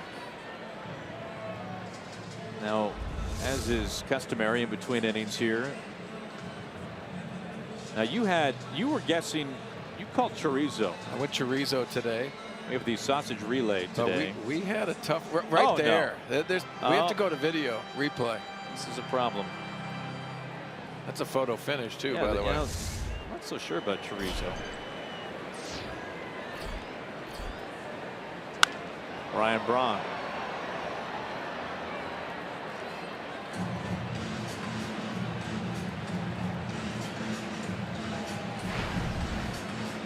Brought a couple of strikeouts today, looking for his first hit this afternoon.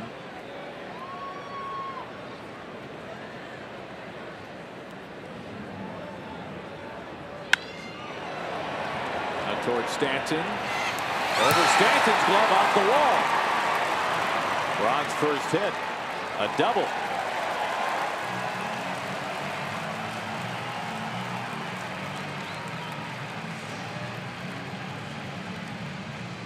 Well, Ryan Braun commits to going the other way. You can see has the ability to put any pitch on line. Lined out his first at bat to Stanton, but this one chops in the gap.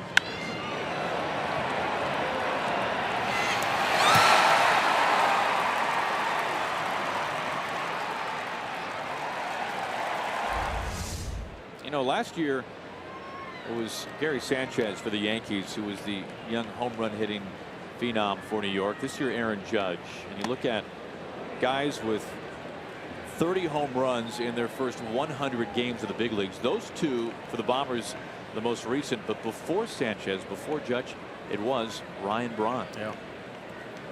Has the ability to impact a game. He's got to keep him on the field. I think the important thing here, Aaron, is that the Brewers have really learned how to win without Ryan Braun. That's a good thing, because if he's in the lineup, it's a deeper lineup. There's protection involved, but also there's better balance.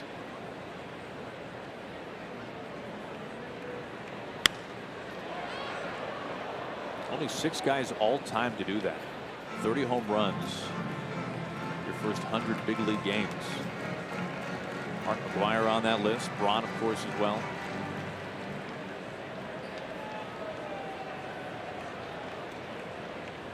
Still 0-2 on Shaw.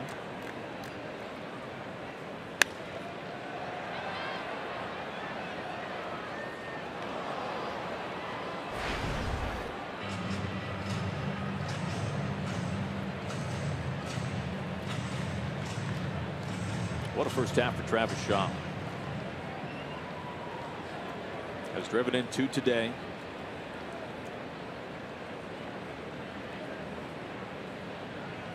Whitgren's 0-2. When you think about too, Aaron, with Travis Shaw getting opportunities, but also different markets.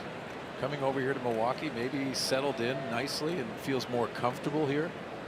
The pressures of playing in Boston, that is real when it comes down. I'm not saying he couldn't have done it, but he's settled in here nicely, and hopefully he continues it the second half as well. Gordon down to his chest, gets himself up quickly.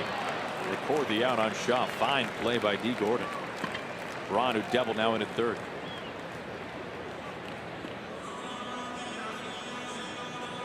I commend D. Gordon for staying in the game because of this type of play. Even on the short hop, takes him towards center field, and a really nice defensive effort by D. Gordon. Foot looks like it's all right. One out, a runner at third base for Domingo Santana. First pitch, infield in. Riddle coming home with the throw, and Braun is cut down at the dish.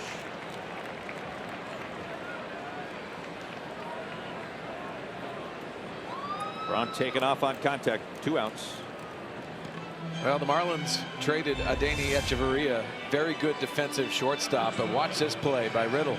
Down to his knees, and the accuracy on his throw. Real Muto didn't even have to tag him. The tag was already set because of the accuracy of the throw. Nice play by the shortstop.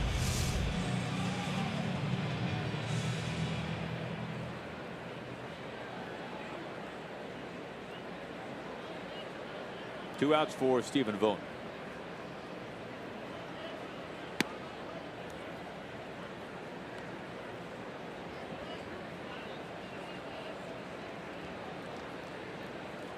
We talked about the youth for the Brewers, a team in first place, bringing a guy like Vogt over after being DFA'd by Oakland. Guy who's been to the postseason, been in a couple of All-Star games. Oh, you almost could say it kind of fell in their lap in that regard. It did, and I'm pretty surprised that Oakland gave up on him first and foremost, but to the benefit of the Brewers, taking an opportunity at a guy. And I think the biggest trait that you just said is the playoff experience, being able to have those conversations. And he has swung the bat very good in a Brewers uniform, but that's a new lease on life too. He's already been traded, so he's gone through that. Off the top of Real Muto's glove. I just think the benefit of the Brewers in their youth being able to have more conversations, even when he's not starting, it's going to be beneficial for this young roster.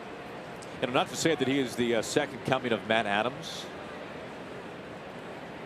What Adams has done since going over to the Braves. But Vogt now with the first place ball club. A lot of young energy around him. After the wild pitch outside, 2-2. And as you know, Aaron, you've been around him enough to know that he has a good balance for the game as well. I mean, having fun off the field, enjoying himself, but when it's time to play, he locks it in.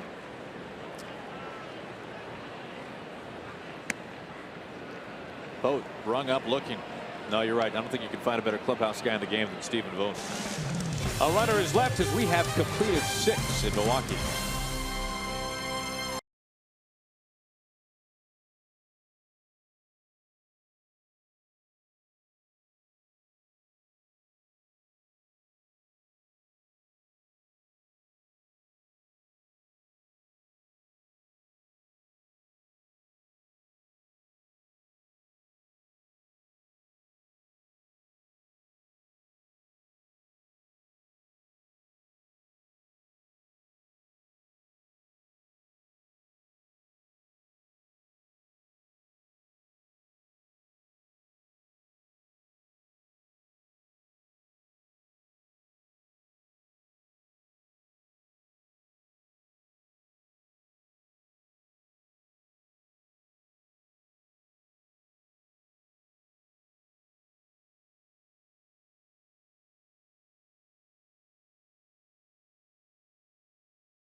Brewers winning last night, a close one, 3-2 the final. This one has not been so close, at least as of right now. New pitcher up on the mound for the Brew Crew, Josh Hader, made his major league debut in the early days of June. Working in relief now after spending nearly his entire minor league career as a starter. Making only his 7th big league appearance. He's only given up 1 hit in his 6 appearances, and he has the locks of love out of that hat. Also in the scouting report, I'm jealous. You'd be jealous of a buzz cut. Yeah, I'm not a hair guy. Man. This is JT Riddle. This is outside. Well, for folks around Milwaukee who are watching this and were wondering if possibly Hader would be pitching on Monday out of the rotation, his appearance here basically answers that question. Tough loss for the Brewers. Just recently, Chase Anderson on a Wednesday at Cincinnati, suffering an oblique injury on a swing. Anderson, a .289 earned run average on the disabled list for some time to come now. And that was a success story for the Brewers. Coming out of spring training, remember, Matt Garza was going to be in the rotation. He ends up getting injured, and Chase Anderson goes into that rotation. Arguably was the best pitcher in the first half for these guys. Leadoff walk to Riddle. And you think about their opening day starter, Junior Guerra, who also injured himself batting.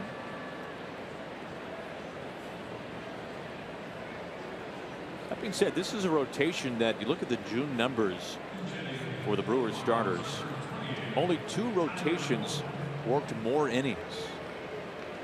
Brewers rotation in the month of June, top 10 in earned run average and whip, an opposing average.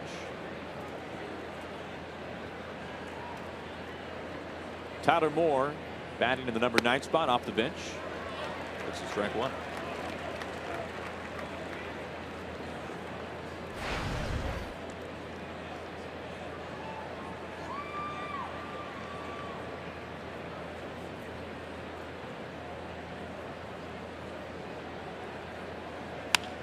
Line drive. It is a fair ball, barely into left field. Riddle making the turn as he hustles into third base. Braun has to get away from him for just a moment.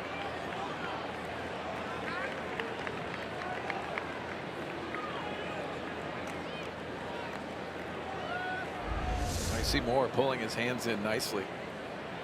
Pinch hitting at bat and being able to drive this ball down the line and keep it fair.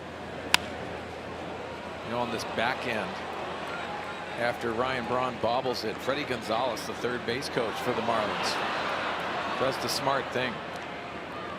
They're behind, and you do not want to run into too many outs. Remember, last night's game got affected by the relay throws in a big situation. Only second hit allowed by Hader since being called up in the minors. Ball 1 to Gordon. Now, walks have been a little bit of a problem for Hader. We saw the leadoff walk on 4 pitches to Riddle, who's now at third. He's walked now 8 batters in 8 1/3 innings.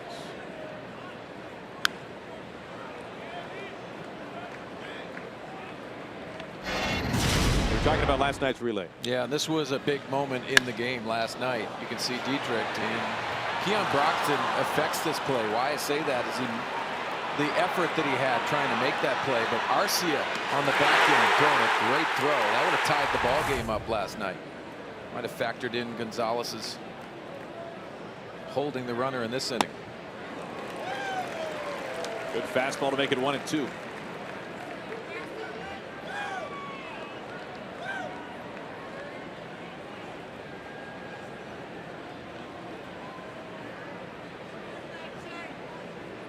Two in scoring position, nobody out. Remember, D. Gordon had a 9-pitch at bat in the 4th inning his last time up.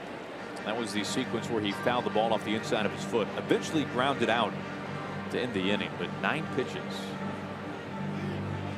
He's also doubled in this game.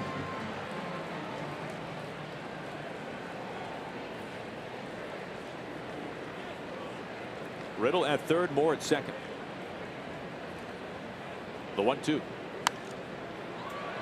Soft pop up into the shadows. Shaw is there. Put it away, out number 1.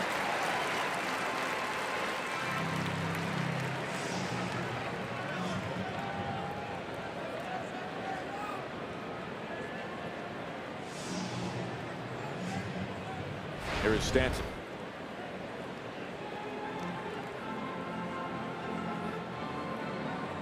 Good conversation out on the mound with Vogt and Hader. Hader, a career minor league earned run average just over 3 1/4.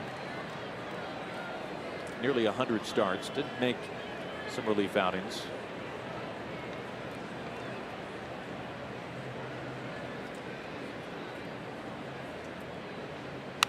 Stanton on the first pitch, pops it foul. You see Hader being very aggressive with the fastball. Guy who's been a part of 2 deadline deals back in 2013, the Bud Norris deal, Baltimore and Houston, then from Houston to Milwaukee, part of the Carlos Gomez like Fire's trade. Saws him off right to the mound. This is the second time we have seen Stanton ground out on a busted bat. He's just left with some kindling in his hand.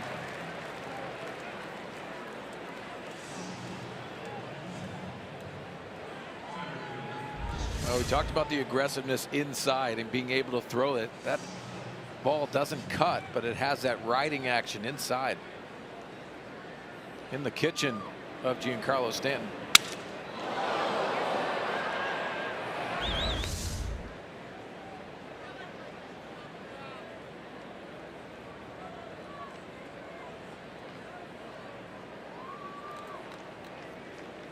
Two outs, two on for Yelich, who has struck out each of his last two at bats.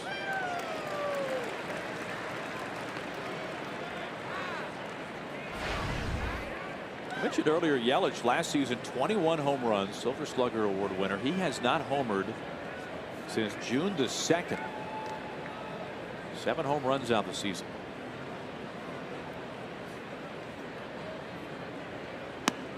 Oh, 2.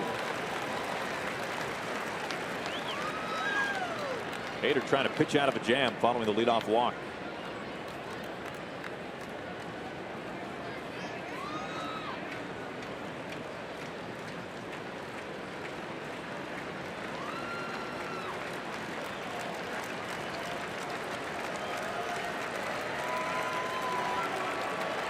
Hader's 0-2. Yelich down to whiffing at 96. Hader still has not allowed a run in the majors. Time to stretch.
Lead the Marlins 8-4. At one point the Marlins held an early 2-0 lead. That was thanks to Justin Bour. The Marlins also got 2 runs in the third. Martin Prado driving in a run on a double, but Milwaukee a huge 7-run second inning. 6 hits, 13 batters. Marlins pitchers combined to throw nearly 60 pitches, and then of course a couple of home runs. No surprise there for the Brewers. Domingo Santana, an opposite field blast that was in the glove of Giancarlo Stanton, who looked like he had robbed it. It bounced out of his glove and over the fence. And then Orlando Arcia, no cheapie either. He smoked one out to right center field. Junichi Tazawa, the new pitcher for the Marlins, as we open up the last of the 7th.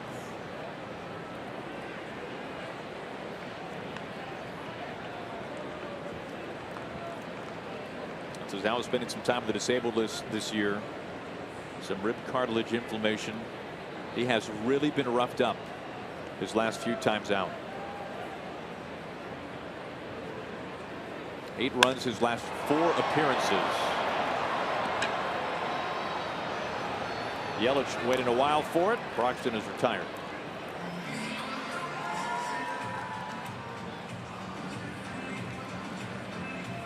Tazawa, a longtime mainstay in the Red Sox bullpen. Signed out of Japan by Boston.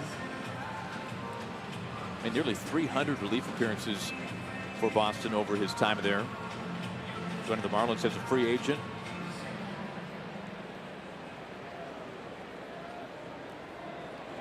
One of the slowest workers in baseball, averaging about 30 seconds between pitches. And I think that's going to change when you think about the minor league clock, pitch clock. That's a good change when it comes down to just working quickly, being able to have that. Derek Dietrich takes over at second base.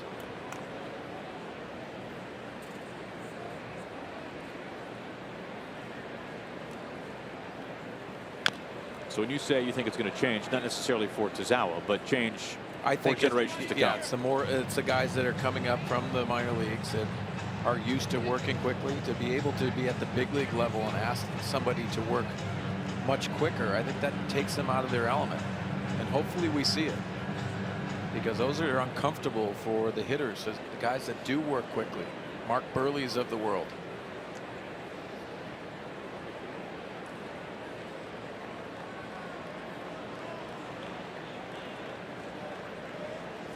The 0-2.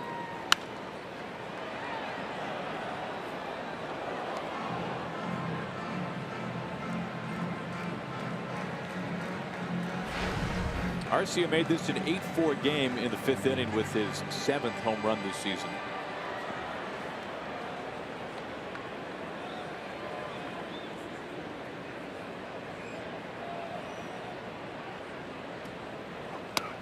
Inside. We go back to that 5th. What a way to start things. First pitch of the inning, no less.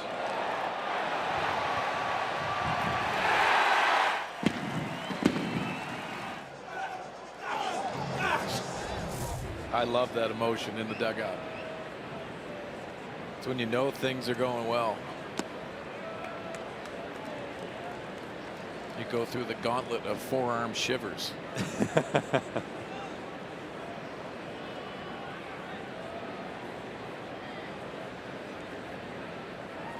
I just love the emotion of it too, and it's been created by the success in the first half. These guys are going through it, and it's genuine emotion. You don't see that a lot in the big leagues anymore. Very stoic in most of the dugouts. Is that a natural byproduct of a young team? I do. I think it is. You create that in the locker room, and it transfers onto the field. Guys that have a lot of fun, and talking to Craig Counsell about it, these guys have come from a lot of different organizations. They haven't come up from the minor leagues together. So this is created by what they feel and success on the field. Obviously winning helps this. What you're talking about, Aaron, when they go through tough losses, it's easier to bounce back. They just enjoy playing the game together. So it's time to turn the page, and if you can have that ability moving forward, I think this team is real when it comes to taking on those opportunities.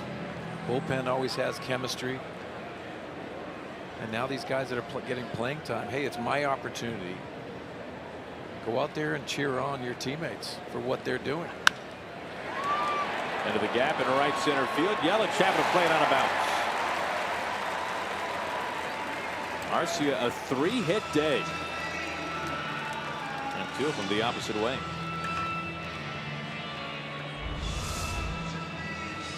Well, fastball away. That's actually off the plate. Watch how he goes and gets it. Full extension to be able to handle that. Maybe off the end of the bat. Has that tailing action away from Yelich.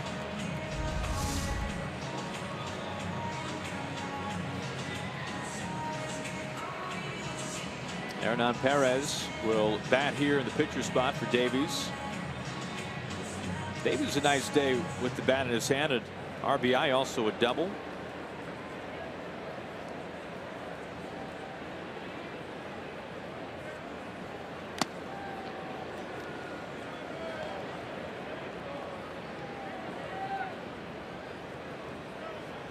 Mentioned the last 2 hits the opposite way for Arcia. That is a pretty even straight chart. Well, you're not going to be shifted on too many times, and they're going to take some opportunities, but that's maturing, in my opinion, being able to hit the ball where it's pitched. Good harpoon stab there by Riddle. 2 outs. Riddle's had a couple of nice plays today at short. 2 outs. Arcia at first. Here is Jonathan Villar for the 5th time today.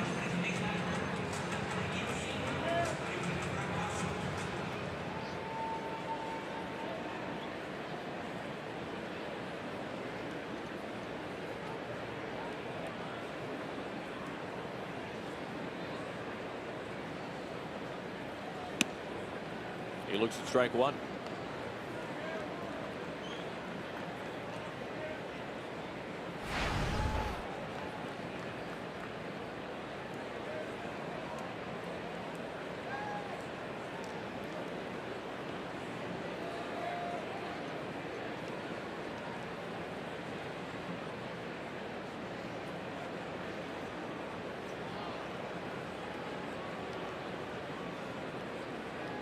Brewers are coming off a road trip where they went just 2-4 against a couple of teams that probably would have liked to have a couple of more wins against, the Braves and the Reds.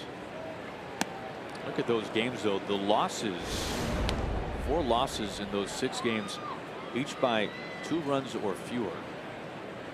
This is a Brewers team that, among division leaders around the game, the lowest run differential by far, but they hold a 2-game cushion for first place in the National League Central entering today. The 0-2.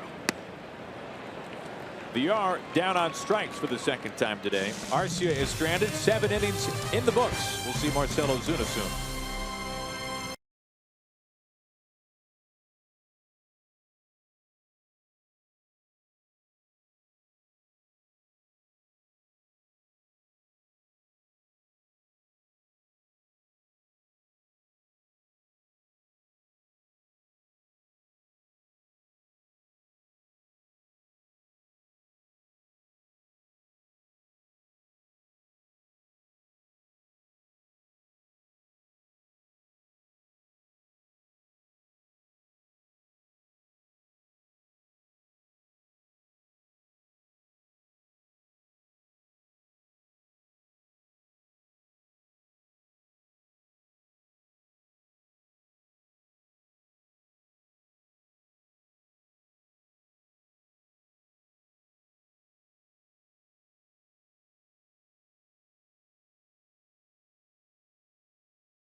Falcon Tires, the official tire of Major League Baseball. Beautiful day here in Milwaukee. The roof is open. Brewers leading the Marlins 8-4. New pitcher up on the mound in back of Josh Hader is Jared Hughes taking over for the Brewers. 34th game for the big right-hander, and loves his 2-seam fastball. Heavy percentage and also a slider to go along with it. Ozuna on the first pitch. Arcia charging. What a nifty throw to get Ozuna. It's not that easy, is it? No. is for him. The talent that this young man has, and has a love for the game, much like Francisco Lindor for the Cleveland Indians. See the action and coming in and playing that hog with the hands and the accurate throw. Right on the money to things.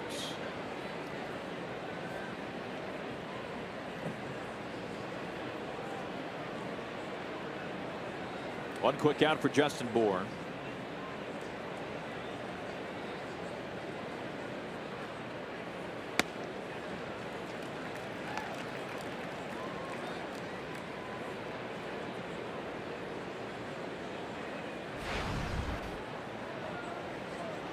Two-run double in the first for Bour.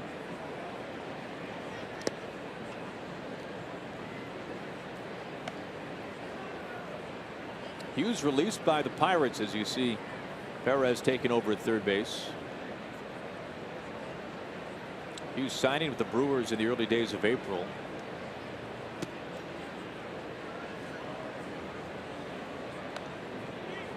Former fourth round draft pick by the Pirates. Plenty of time at Pittsburgh. Last 3 seasons averaged nearly 70 appearances.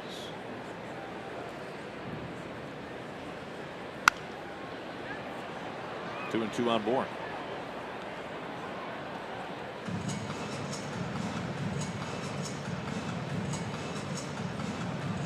But Hughes has been very tough, especially lately. Just 1 run his last 11 appearances.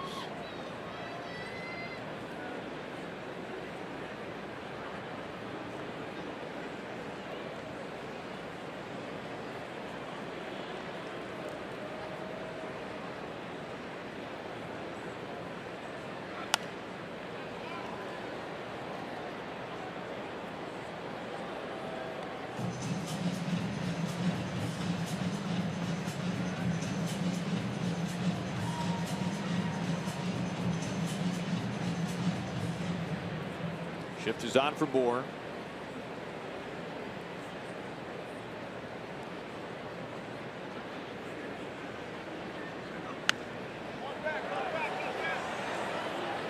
Vogt off of the mask, out of the warning track.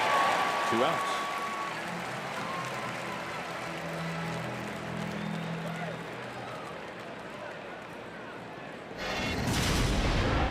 We take a look at some defense in this game. Our Grip the Moment, sponsored by Falcon Tires, the official tire of Major League Baseball. And the latest by Arcia.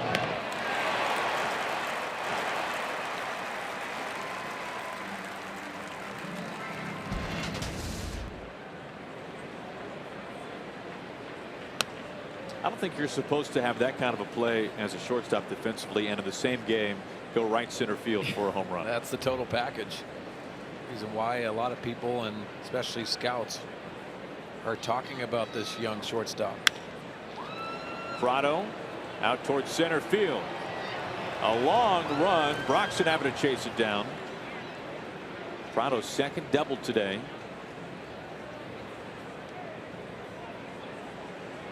It's only the 3rd hit in the last 12 outings against Hughes.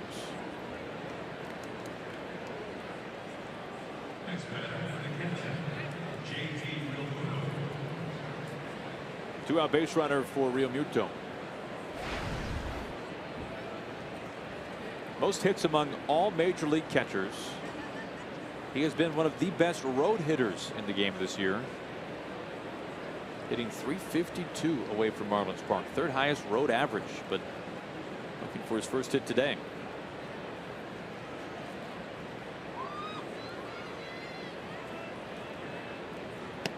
And you wonder, Aaron, if this is a catcher, especially with the Summer Classic down in Miami, if he will be added onto that All-Star team. His numbers merit that. Pretty nice to play in front of the home crowd. Safe to say maybe Buster Posey will be starting that one for the National League. I would say that's a safe bet, especially the way he is hitting the baseball.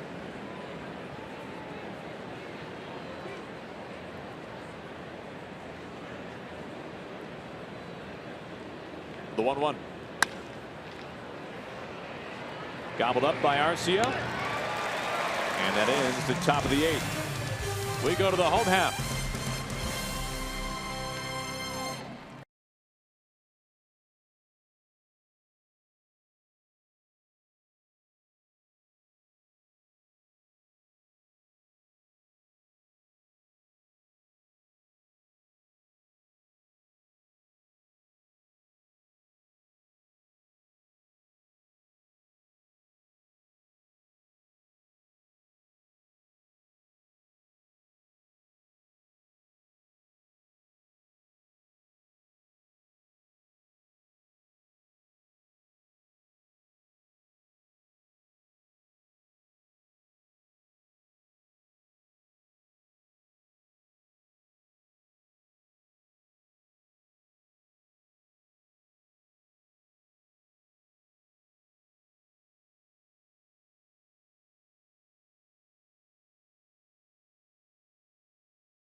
The Marlins 8-4. Eric Thames will lead things off for the Brew Crew. The first place Brewers.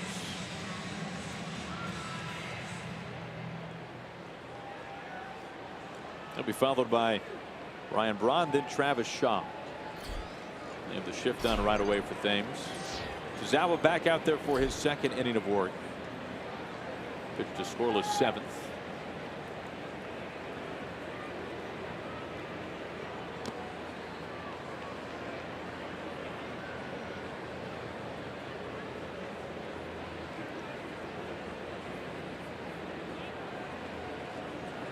Well, so far so good today for Thames after 2 days off to clear his head.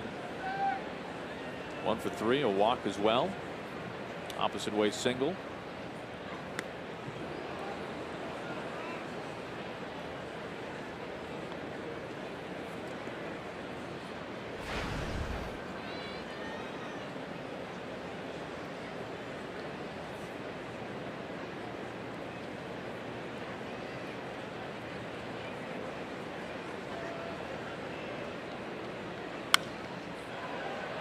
Along the lines of the home run ball, as many of you have probably seen.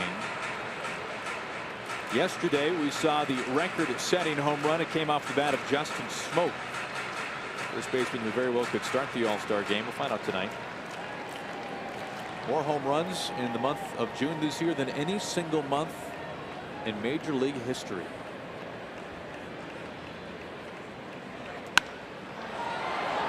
Out the opposite way.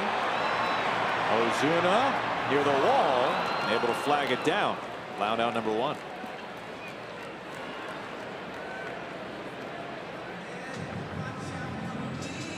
Didn't miss that one by much. There is Braun. Brewers are trailing only the Astros in terms of home runs this year. It's worth noting the month of May, the 3rd most home runs in any month in Major League history. So it is not like this was only a June thing. It's incredible. You know, the balls are flying out of the ballpark, but that's a philosophy for a lot of teams, trying to drive the ball out of the ballpark no matter when.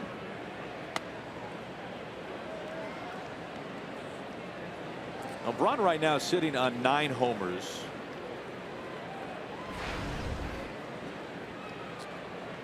when he hits his 10th, that will give the Brewers 6 different players with double-digit home runs. Look around the grand scheme of things around the majors. Over a third of all teams already have 5 players with double-digit homers. And VR has 8.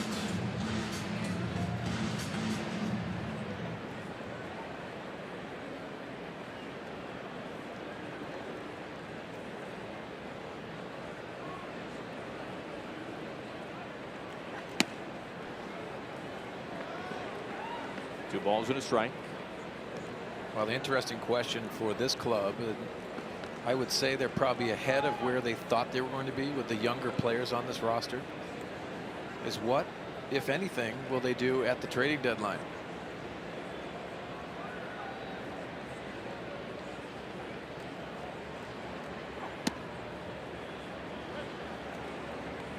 Now the idea of sticking with the rebuilding plan. Yeah, that's something that's fairly tricky when you have clubs like this are relying on younger players, giving opportunity for a lot of guys, but they put themselves in position. And I know Craig Counsell knows that you have to give a little bit of some trading deadline around to give some credit to the guys that have put them in this position like this. Zawa retires the first 2. I'll face Jesus Aguilar. Coming off the bench. Found the cleanup spot. Perez took over at third. Aguilar second in the majors with 11 pinch hits, just one behind a man in the other dugout. That is Ichiro. Aguilar turning 27 years old yesterday.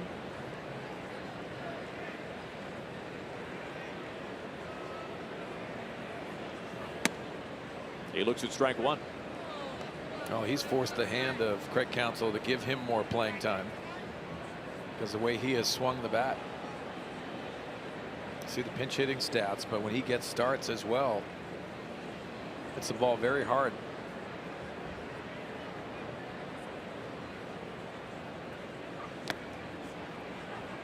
In a fantastic month of May, hit nearly .330 that month with 4 of his 7 home runs.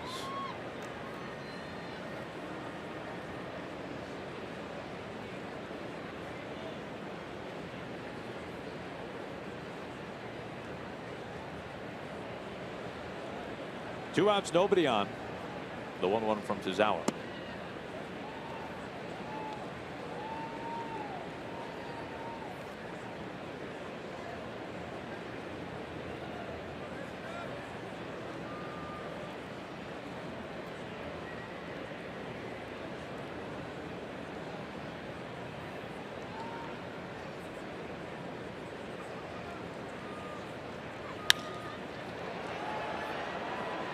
Out off towards right field. 2 balls and 2 strikes.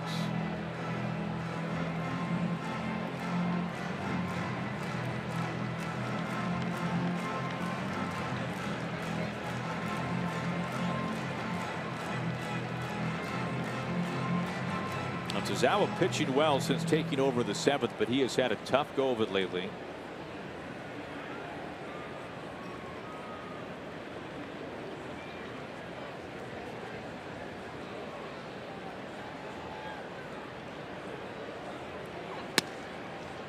Aguilar holds back a full count. Well, Aaron, you said it, with this tough schedule that the Marlins have leading into this All-Star game and the break for many of them. Tom Kohler's effort today, inning in 2/3. That's going to tax a bullpen even further. That has lasting effects, not only for today, but tomorrow and even the rest of the week. Tazawa able to get Aguilar his 3rd strikeout in 2 innings of relief.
Well, Fox kicks off your July 4th weekend with powerhouse Aaron Judge providing the fireworks as the Yankees take on the Astros. That's going on right now over on Fox. Check out your local listings to find that one. Good one to check out once this one is in the books.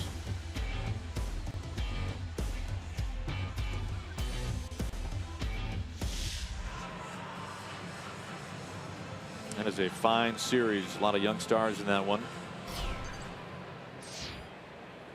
Oliver Drake, the new pitcher for the Brewers, facing JT Riddle out of Worcester, Mass.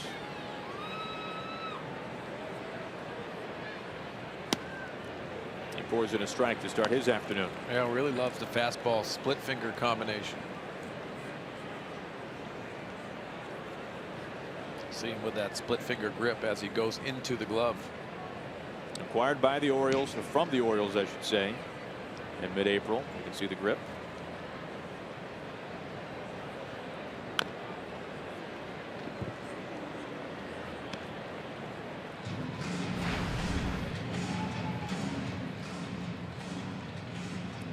Riddle will walk his last plate appearance, looking for his first hit on the afternoon.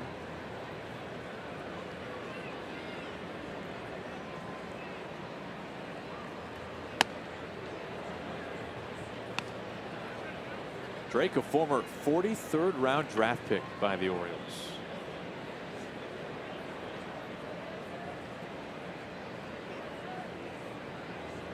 Those guys don't normally get here. No, and you love that success story. And down goes Riddle on the split finger. 2 outs left for the Marlins. A former closer in the minor leagues, and getting here has a lot to do with an out pitch. That split finger is what he falls in love with. First at bat for Derek Dietrich.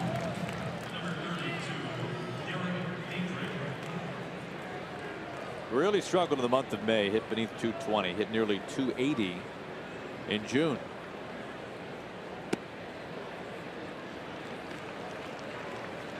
Drake strike one to each of the first 2 men.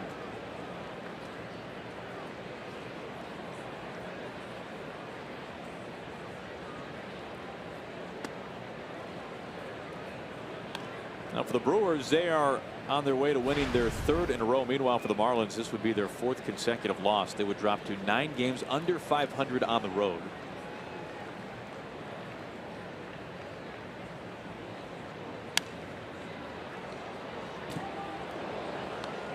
And we talked earlier about the 10-game road trip that the Marlins are on the initial stages of, leading into the All-Star break, and for a team that has really struggled away from their home ballpark, this could be a tough trip to try to get some momentum going into the All-Star break. Well, the importance too, Aaron, of what direction this team goes as well. Touched on the Brewers and possibly being adders, but you think about where Mattingly sits with this roster. The sale of the team is lingering around them, but also the talent on this team and what direction they're going to go.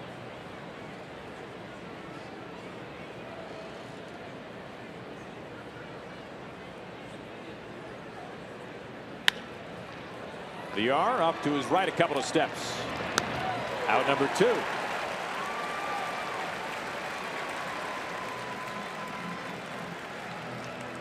Well, with 1 out to go, a chance to see Ichiro. A major league best 12 pinch hits on the season. Last year, joining the 3,000 hit club, that was a triple at Coors Field.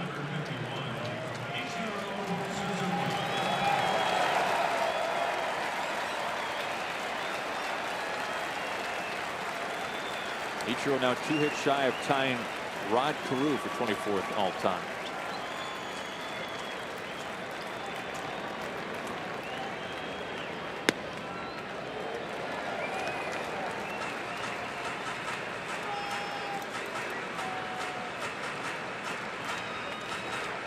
Brewers will have a chance for a series sweep tomorrow.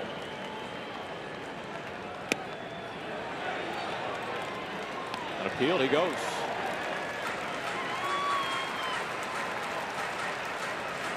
Marlins down to their final strike.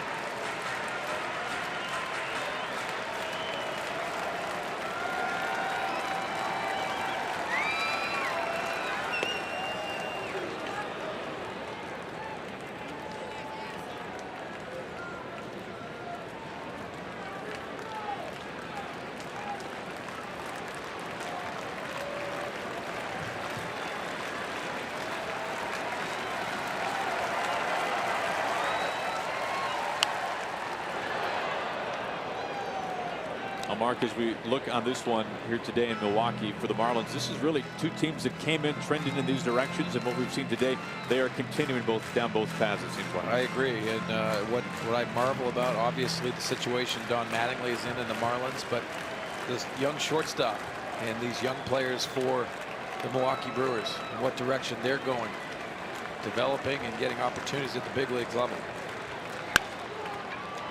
Speaking of young players, Arcia once again. Thames able to keep the anchor on first, and that is your ball game. Don Mattingly is giving the Heisman over inside of the dugout. We will see if they want to take a look at this or not.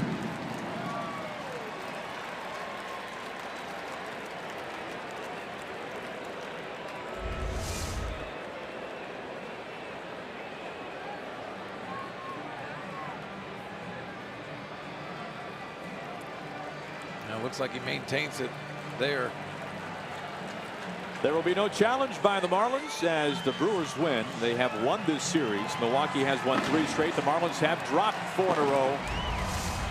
And the Brewers doing what they do best. They hit a couple of big home runs in this game, and they scored 8 runs to double up the Marlins. Well, time to go back to Los Angeles, back to our FS1 studio. Kevin Burkhardt is standing by. He'll take you the rest of the way. KB, it's all yours.